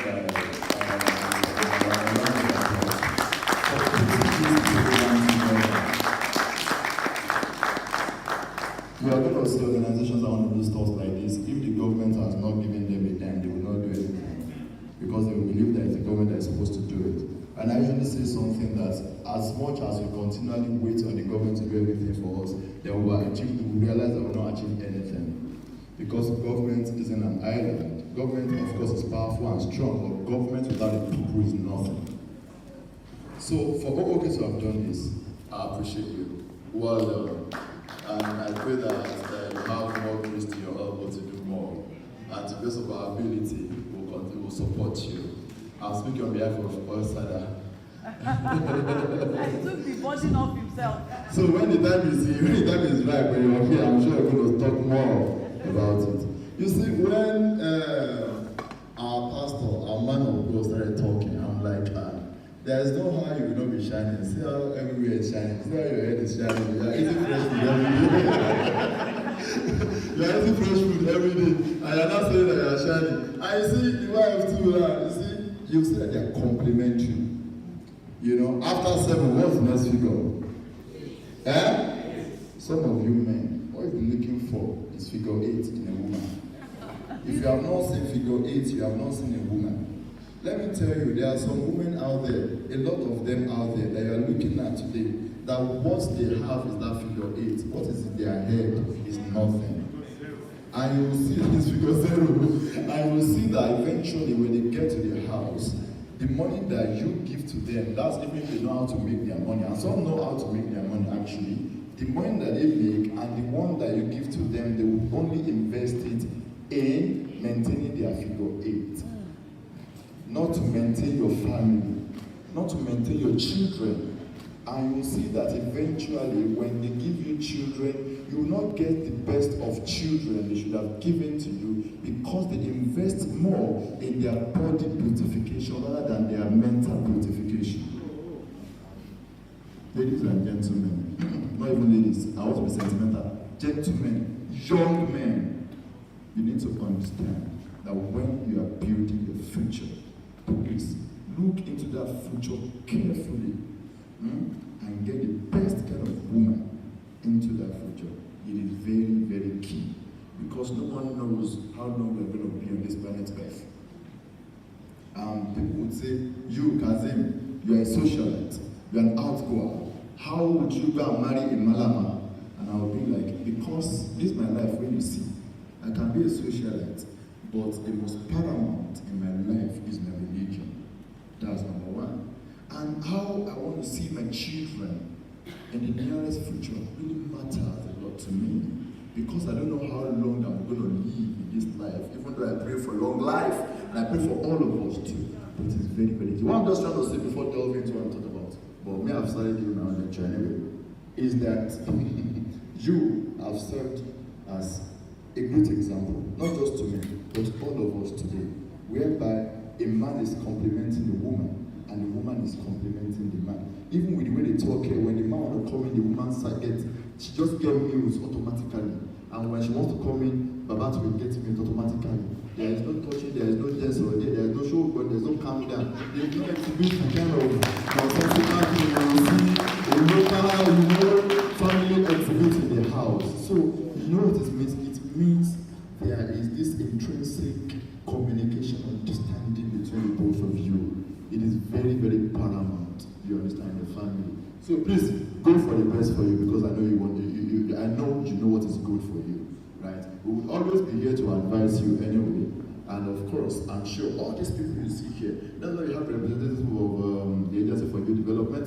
I have my Labor Director who has been my confidant and my friend in the Ministry of Youth and Sport, here as well. I appreciate you. I'm supposed to actually start with protocol, right? So let me observe my protocol now. To His Excellency, the good governor for your state, I don't know if Mrs. Svensi is a fan of my governor. Well, I am a fan of my governor. I call him the good governor for your state because he's the best governor I've ever had. He used to define governance and modern politics. And it is why we are here today. If you like, you do your head like this. I've defined who my governor is, and he is our governor. If you love Governor Sheyi Makinde, round of applause for him. So I appreciate you, our director, and every eminent personalities here seated. I really want to ask this question. Is there anyone that has not eaten today? Anybody? Nobody. Thank you. Which means everyone here has eaten, right? Is there anyone that has not taken water or something today? Right? From agriculture, right? Going forward, we know that without agriculture, we cannot exist. Because agriculture is the means through which we all sell food on our table, right? And I was reading sometime and I come across something. The Agriculture Organization of United States said that the food that is being eaten everywhere in the world is produced by 70% of the food that is being eaten everywhere in the world is produced by the small. So if 70% is being produced by, so I really want to capitalize on the small farmers, right? So people would say that if they don't have the capital to start big, they will not start anything. Trust me, if you don't start small, you may not start anything. If you are ready to start big, and if you don't start, you will not become anything. And if you don't become anything, it means that you are nothing. So why would you not start small if you, first of all, have the intention? Because that's the first thing you need to do. To have the intention. Anything you want to become in life, even Islamically, it is said that that is anything you want to do, you start with your intention. If you see a woman you like, before you approach her, then that innate communication between your mind and your body, then your action, before you go and meet her, right? Anything you want to do. So if you have the intention of becoming a farmer, then you need to now have passion for you. Even when you are making no money, even when you are making nothing, even when you are still there achieving nothing. And if you think you are making nothing, you are achieving nothing, you are gaining nothing, you are actually getting something. You are getting experience. One of those small farmers that are partaking daily in feeding the 70% of the whole world. When they are teaching us about subsistence farming, you don't necessarily need to have hectares or acres before you can start that. Just like the pastor said, he has a church. I don't know if it's a big or small or a medium church. There, he has a farm, right, behind the church or surrounding the church. Eventually, it will still be a small farm, which means he is part of the smaller farmers, right, that are feeding the 70% of the world.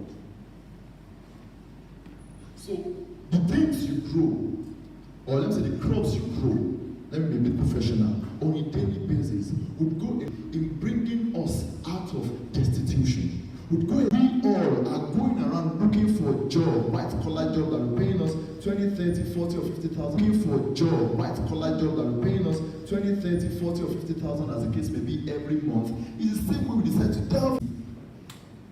By now, I am sure Nigeria would not be a developing country anymore, but will be seen as maybe a close to developed country, if not a developed country. Because if you set out, if you just post a job opening today, for example, I call my WhatsApp status a community because I have no less than 1,000 views on a daily basis. So if you need a job, if you need and you have an opening and I post it, you are getting some on that day. So I now imagine if the rate at which people would apply for just one job, right, in Nigeria, is the rate at which those that are applying for that job are delving into agriculture. Did you know that today we will not be talking about poverty? Am I making sense?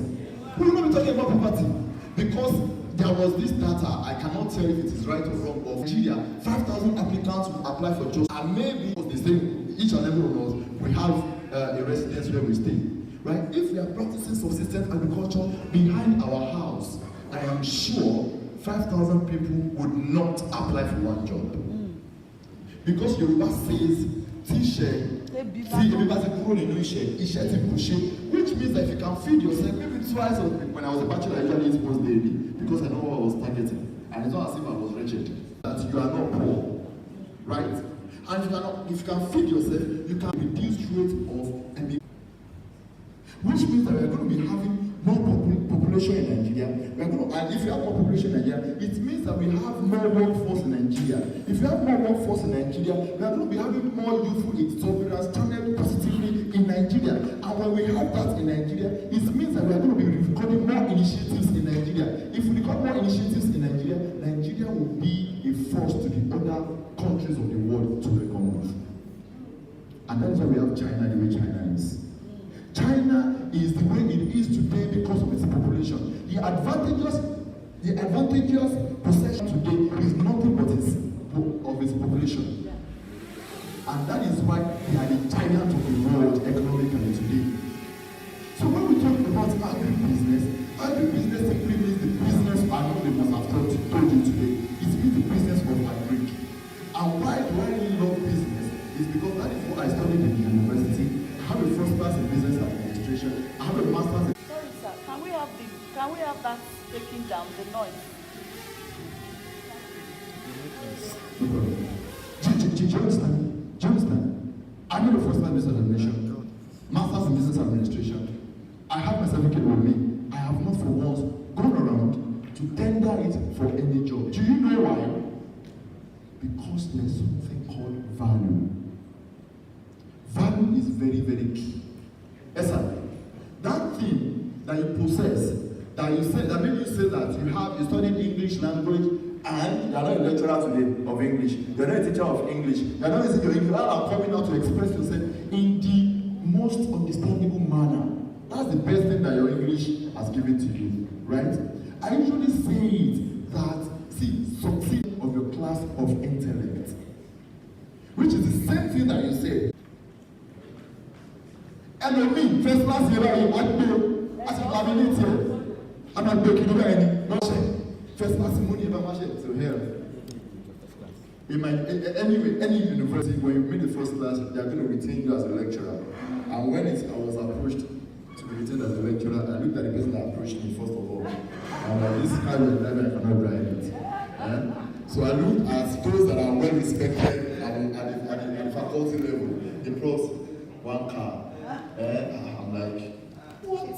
So I mean, no, it cannot work for me. I just said, sir, me, I don't think I'm interested in this thing, just leave it. I know where I'm going to. At the age of 26, I became a CEO, right? And of course, I faced the states of the north by myself. You get? Born with a silver spoon in your mouth. You need to fend for yourself and those that are relying on you. What would you have done? If you don't have a father, if you don't have a mother, some of us are still shamelessly sleeping in our parents' house. Some of us are still shamelessly eating our parents' food. Some of us are shameless your mother in the kitchen to give you more food. Is it not shameful? It's shameful. Some of us are shamelessly dragging money with our younger ones in the house. Nígbà tí Rúmi tí mo lè sáré láti bóyá di 21 years or so, gba wọn wọ school náà, mo lè ṣe gbàgbé èjì mi. Mo ti sá kúrò ní because I wasn't comfortable under my parents' roof anymore. You get? We need to drive ourselves out of our place of complacency. It is ridiculous. Mama hates here. When I see a youth like me, I'm sure a good number of you have been to my office. Is there any time you're in my office and I don't allow you in? No. You don't even need to book an appointment to see me. I made myself that accessible. There's nobody in any government that I've been seeing politicians in my life that are as accessible as I am. I'm saying it authoritatively anywhere. I'm that person that you will see in a party and say, oh, I want to see me, I do with that sort of man. You need my number, I'm going to give you. Because I want to listen to you and I want to advise you. Because I'm not rich, right? But trust anything that I tell you is authoritative because I'm representing you. And I feel your pain. I'm going to tell you the truth. In as much as you still stay under the roof of your parents, you are eating their food shamelessly, You are collecting more food from your mommy in the kitchen seamlessly. And mommy, every family say, oh, say, money there. Trust me, my brother, you're not helping yourself.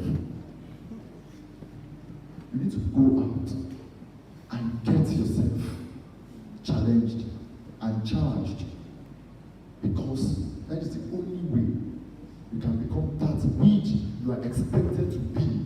Being useful to yourself, your family, your immediate environment, and Nigeria as a nation. So I'll be leaving this stage, but before I go, let me quickly tell you this. There is something I would like you to talk about, sir. For those that are really deep into the economics of agriculture, because when we talk about agribusiness, we are talking about all the product production, right? While doing that, you know that there are some dilemma that you come across in business. Then you'll be like, okay, what should you do? You can do this, you can do that. In economics, you call it absolute advantage and comparative advantage. You know, what you do when you come across absolute advantage and what you do when you see comparative advantage. And it is often applicable in business, in agriculture rather. So please, maybe one of these days, I'll just advise you, if really you love agriculture, I want to delve squarely into agriculture. And our advice to you guys is that you should delve into at least subsistence agriculture. And from there, with the help of someone like Pastor and those that we met here who left, and especially our madam that brought all of us here, trust me, you can build a fantastic future in agriculture and become who we all cannot even envisage that you will become, who we can project you to be. You can be bigger than we thought. You see, enroll in their schools. Madam, when is your school enrolling people? Enrollment Is ongoing. Is there any fee applicable to enroll? How much is it? 25,000 naira. See, all of you here, you belong to a constituency. You have an honorable in the House of Assembly, you know, from your constituency, representing your constituency, representing you. They get constituency allowance. The money is for you. It's just channeled to you through them. Means them to support you. Means them to enroll you. They will enroll you. See, don't worry. Means me, Kazim Bolariwa. There is no door that I know that they will not open in the government. Me, even the governor knows me. The governor said somewhere and someone told me that, you know, when your boss says that, you know what it means? That's the height of trust. The governor said, so you see, if I knock at someone's door and they don't open that door, in that government, I'll break it. Hello? If I knock at someone's door, in our door, not the governor's office, if I knock at someone's door and they did not open, they don't open it for me, I'll break that door. And I'll make them understand that this is a public office, right? You are representing the people. When the people need your attention, attend to them. That is what makes our government a good government. A government that, I want to tell you something. A government that is dissociating itself from the people is no government. It's not representing the government. It's not representing the people. And the only government that will do that is the government that has not done what you have elected them to. Sweep barrier between you and them. See, let's leave it here for another day. Thank you for inviting me here. Thanks for the honor you granted me. It means a lot to me. I appreciate you. In case you want to meet me, room 64, Governor's office. You don't need an appointment. Thank you. One more time, please give them a round of applause.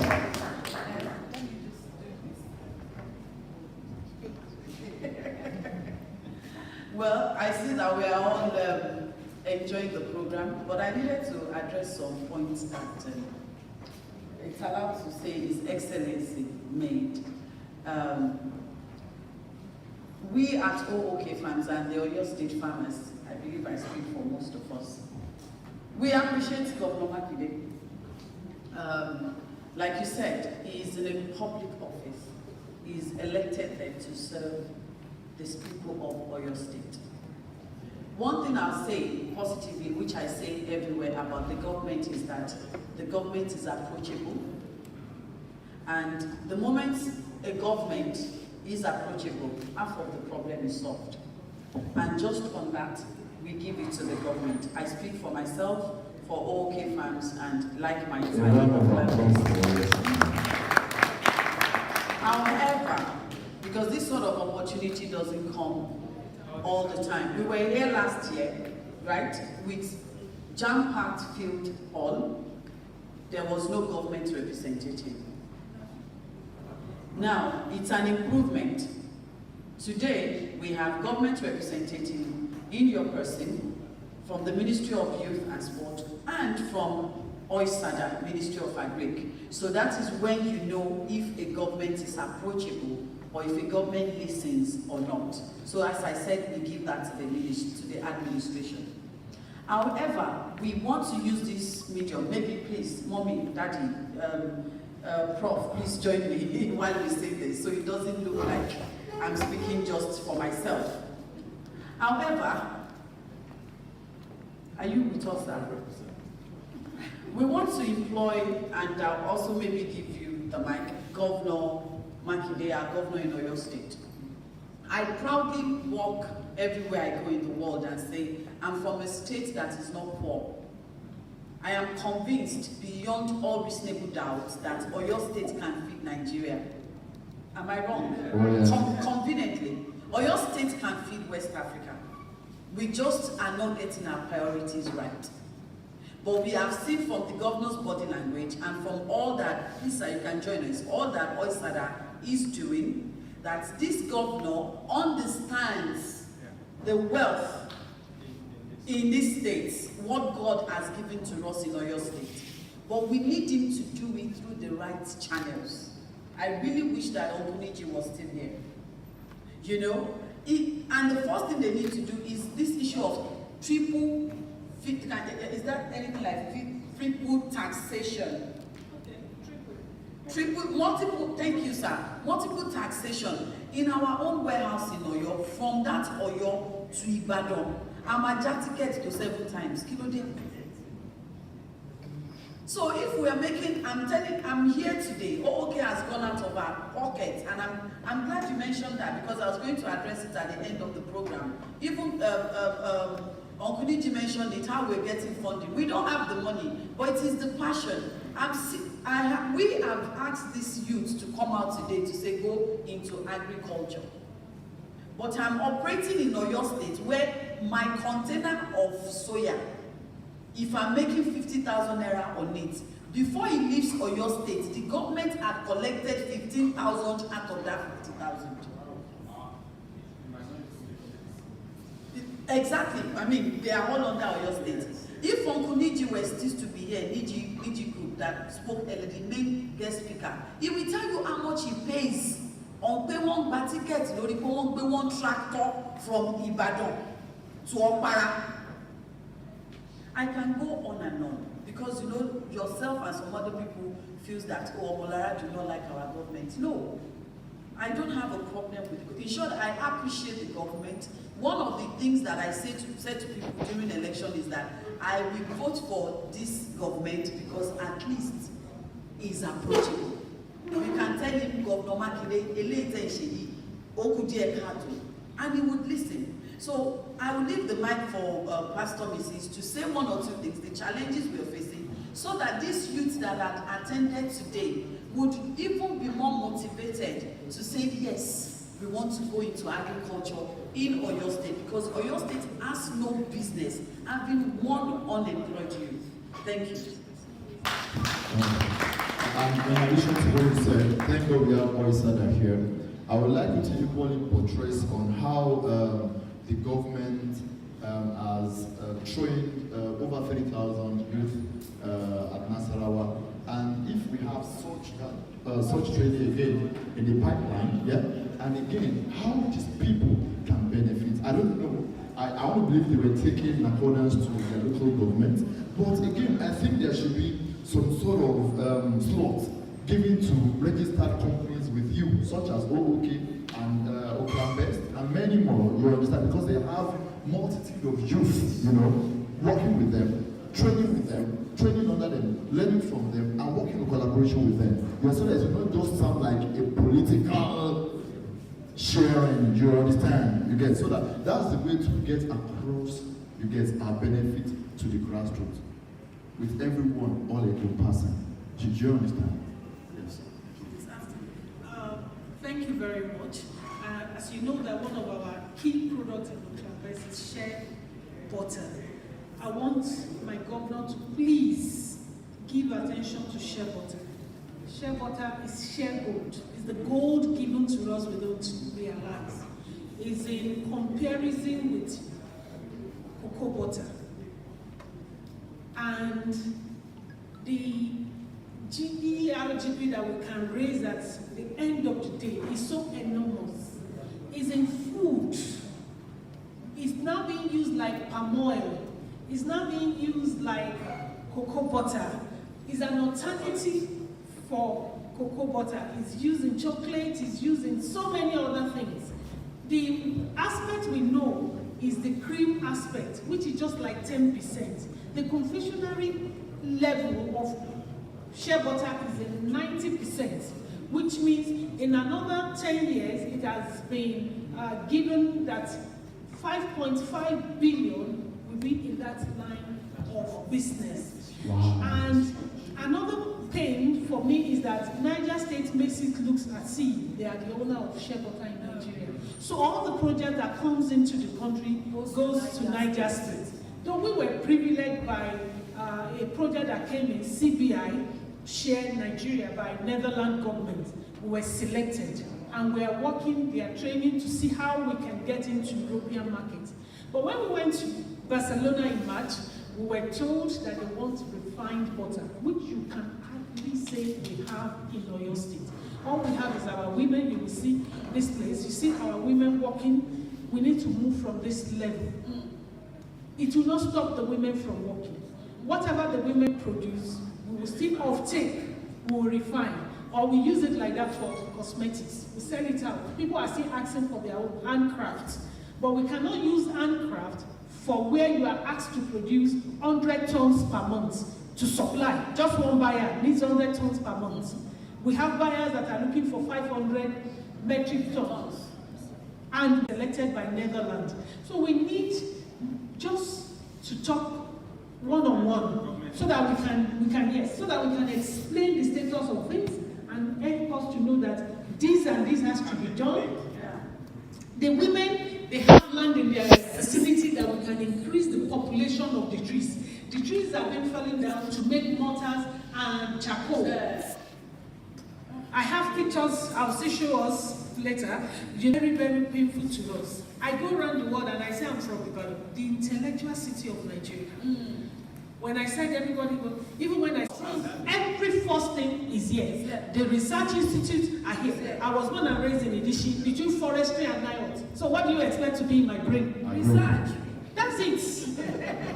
All my life I live within those streets. So you can't take me out of it. So, but that is it. Every corner you look, you see the Fresh Research Institute, you see the research of this is here, done here in this same Oyo State. So we need to take it further. We need to take it further. Yes. Please, if Randy to just say it's also that Yes. So, would you allow me? Can I go?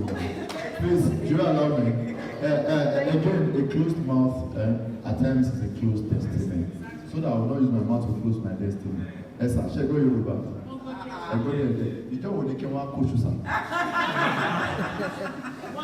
He knows that in Yoruba now we pay instrumentally. You don't want to come out, coach, sir. My coach, no, my pastor does not coach you. Kim wa coach you. Kim do deva yi. Kim wa coach you. Thank you so much. I appreciate you.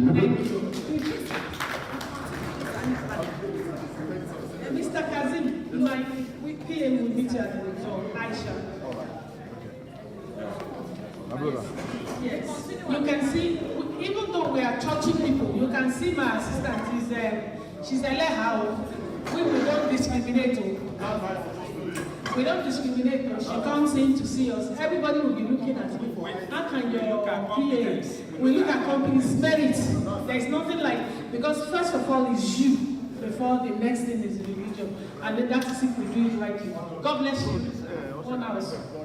Okay, people would like to escort you, so let's do it. Okay.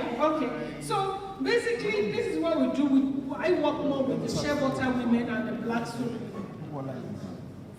I work with the shea butter. If you watch here, I'm squatting there with Impact Amplifier Foundation, who were visiting. And I always tell my women, I don't want to see you in those tattered looking pictures they post around the world as if we are poor. We are not poor. It's just unfortunate that in impoverished mindset that we think you are poor. You are not. You have assets of assets. That you know that what you have around you can be monetized at the end of the day. Your network can be monetized. Mr. Niji said, if you 100,000, 50,000, your network is your net worth. Do you get it? Your network. So don't be mixing anyhow. I'm not talking about pride now. Be careful how you give yourself to people. Because if you don't network yourself with the right, it is from situations like this, it's from occasions like this that you meet the right people. It was tough. It was like a waste. But who would have known that who I was going to sit with was going to be somebody like Mrs. Awoshika and the likes of all that type of level of people. And my status changed by Monday 9-10 p.m. when they send a letter to me to be a speaker, not just a delegate. So if I said, no, it's a waste of money, what are you? It's not, everything is not just about physical money. When people begin to recognize that level of knowledge in you and the fact that you can bring it out, you can speak out the right things that will change the society, that will change ourselves, then people begin to reckon with you. When I first said it in South Africa, that everybody said, are you from Lagos? I said, I'm not from Lagos. I'm not from Lagos. I'm proud to have come from Ibadan. They were looking, I said, yes, you don't know Ibadan. We are not from Lagos, the Austin and Boston, but we are from Ibadan. The intellectual city. You know, I said it the other time, that God always speak like that out of me. I would just speak out something that was not there. Everybody said, well, I said, no, even me, I've never had it before. The intellectual city, and I start to rewind myself. I can, yes, it's true. So I have to prove that Ibadan is the intellectual city by saying the premier university is here, all the research institutes, they are here, the first television station is here. And when you see the academicians all over, they want to come and retire in Ibadan. Thank you. That's one aspect. So we look at agribusiness, we look at what are the things that are involved. We have planting, cultivating, harvesting, processing, logistics, and so. Apart from logistics, is there anything that women are not involved? The women plant, weed. We have women in our farms that weed. We have them putting fertilizer. We have them helping us with processing. We have them helping us with sales.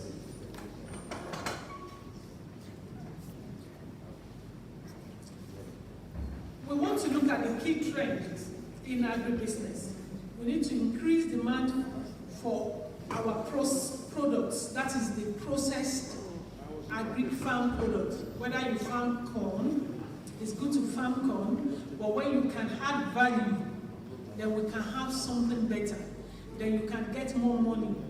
We have been told about the corn, you remove it, that thing that you call waste is not waste. It's a byproduct, can be used for something else. When you look at the stem, it can be used for feeding. So you can have an ecosystem where you have animals that you pass that to, so that they can feed on it. You know, do you know that we exported cassava leaves for some people? You know, it's I planted a cassava leaf that you can eat the cassava that you can eat the leaves. So we made a lot of money from cassava leaves. There's no single waste in cassava. It's a byproduct. If I go and look for the book, I recommend a book to you, Cassava the Black Gold. I bought that book then, 5,000 naira. I bought it in 1990? When? 2001 or 2. I bought that book, Cassava the Black Gold. every single detail you need concerning cassava, the value chain, whatever, you get it from there. Okay, so there's no waste. The time we met Niji, he was telling me he had this brand new Tundra. He said, I bought this Tundra from cassava stems that he sold. Cassava stems. He used it to buy brand new Tundra. We rode in it to his farm. We just came to understudy him, when we were still outside Nigeria. So there's so much that you can do. They said at the stalk where you cut off the tubers, they use to manufacture a cough syrup. Yeah. The peels can be grinded to use to feed animals. There is no waste in that. In fact, in Japan, the cassava leaf is replacing these great cassava leaves. So there's so much that can be done. These are what we do for every single thing God has created. There is a purpose for it. Even mosquito, I hope you know. It has its own purpose. It's for us to discover it. Yeah. Please, sir, can we have one house? Ushers, the carrier bag is going to go round. In short, I can tell you that. I feel the ushers want to pass this message across. Let me use this opportunity to pass it. Please, I'd like everybody to settle down. Now, the food we have in your pack, please don't eat it in here. It's not allowed. I think that's what the ushers are trying to tell. Don't eat it in here. You can take it away from. You can take it away from here and eat it. But please, we'd like everybody to settle down as we enjoy this lecture. Thank you. Please, it will go round. Can you stop sharing and let's do what we came here to do? This is the most vital part of this meeting. Everything we have been doing since is people's experience, how they have made money. This is when you can learn how you too can buy Tundra. Àbíṣẹ́ ìmọ̀ tó ń jẹ́ Tundra ní ẹ lọ wo mọ́tò ọkùnrin dídá. Irú ẹ̀ ní ṣe ní Mákindé ń lò. Ẹ̀gẹ́ ló tà, bóyá kí n sọ Yorùbá, sorry sir. Go ahead, yeah. Igi ẹ̀gẹ́ ló tà. Wọ́n fi ra Tundra. Tẹ́ bá fẹ́ ra Tundra lẹ́nìí is 49.8 million naira. Mo mọ̀ torí mo ṣe price ẹ̀ recently. Kò ń ṣe brand new o, Tokunbo. And he bought it from. So whatever you think you have been doing here since 10 o'clock is secondary. This is when you need to listen to the parts that can impact in your life and change your life, please. So whatever it is the ushers are serving, if I were you, I won't pay attention to it. Not just yet. Go ahead, sir. Okay, let me just give you something that just came. I need to remember. I have some, after selecting the young exports, we have a leftovers. And there's so much. We have a lot of yam. So you know what has been adapted? I remember that. How am I going to market it? Because you need to be very creative in solving the problems that come your way. There is no straightforward way of solving problem. You know, there is something, maybe I'm taking maybe civil servants or whatever. We just believe there are 3 M's to money. When money comes into, we have what you call 3 M's of money: making, managing, and multiplying.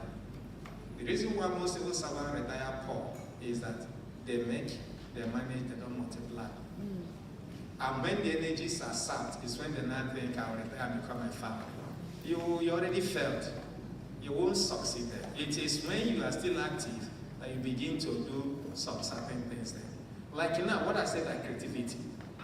I told some of our staff, people helping us, I said, I want you to set up canopy in front of the church. I had to go and print banners as a young force, because if you are not careful, all those middlemen will rip you off. You end up working for them. You know, they are telling me they will buy a whole load of capstar of yam that they'll buy for 250,000. And the worth is about, for me, selling is about 2 million. What do I have yam for sale? I printed 4. In addition to that, I'm setting up a place and saying, come and eat wisdom. Be creative in the way you solve your problem. So that you don't go and be farming for others. Yeah, by the time they be ripping off on you, they sit one place, and then you bring. So they were buying my maize or something. I said, that's a stop to it. So what you do is, like example I'm giving you now, like my yam. I told them, I called a brother, called them, this is the problem, how do we solve it? I have some people that sharp, that they use their brain too. This one, this solution. I put everything together and go and sift it and know the one that I can input into what I'm saying. So by Monday or so, we are beginning to market our yam. I'm beginning to cook it. Tell people, we cook yam here, we'll just buy it, we'll cook it for you. In the north, so just be dynamic. Every single problem you have is a business. Every single problem you face, you are not able to farm. Other people are facing the whole thing. Exactly. You can go and arrange for one transport and say, this is what we'll do. Normally when we do, I'm a pastor, I draw the line. When you come and say, how much is this? He tells me, I say, I am going to add 10% of it. Like what you are doing now, let me give you an idea. When they come to consult you, that we know that can pay, but not for the youths. I let them monetize it, let them know what you are worth an hour. Yes. What you are worth per minute. Yes. A man came to me for consultation from Congo. He wanted to, I said, before I talk, you have to pay me because you will not live the same way you came. He paid me 35,000 naira for 35 minutes. 1,000 per minute. Yes, because when I went to study how to raise snails, I came from the Gambia. I flew down. I went to Otta. That this guy there, I consulted. He's the one there that were in. Every 1 hour, I paid him 5,000. For 9 hours, I paid him 45,000 in a single day. Now, Nigerians want everything cheap. Free. Everything free. And even when they get it, they hoard it. It's like what we are doing now. It's free. How would they you may not understand. If ordinarily you come to me, is it not when you even see me that you will talk about that? This said is you can see him. He's working for government. At the end of the day, his salary will come. But you let them know what, even as a farmer, every single service that you're going to give. When you now say that, okay, it is what is that I am sowing it into your life as a seed, the person will be able to value what you're giving to, because if not, they will just say, just cancel me and all that. Let them understand what is one another. So, this is farming. See, I have, sorry. There is the mic there. Where is the mic? Oh, it's okay. My farm is at Ido. I was coming from where I just said, I branched into where I said this because I bought this Congos of the with those women is cheap. I saw I bought a Congo for 800 and bought a lot. When I got to in front of the church, I just threw everything, mixed them with sand, threw them in the whole thing. Some days, sitting down there, I can make up to 5,000 there. By throwing it, just throw it. Just throw it inside. Now, yesterday, I went there some area, I found it so this thing. I just took some of it. This one is it. Is it shoko you call it? Shoko. That one, yeah. Is it that? Okay, whichever that looks like flour. Yeah. We don't eat that in the East. To us, in the East is flour. So I just I was to spread the farm. The quantity of what I saw there. My boy was doing, he said that he's one of our growth. He just came and said that I just saw this 1,000. You will never like money. You can't look at your, listen, there are 3 areas people measure wealth. Wealth, you can measure wealth in terms of might, military.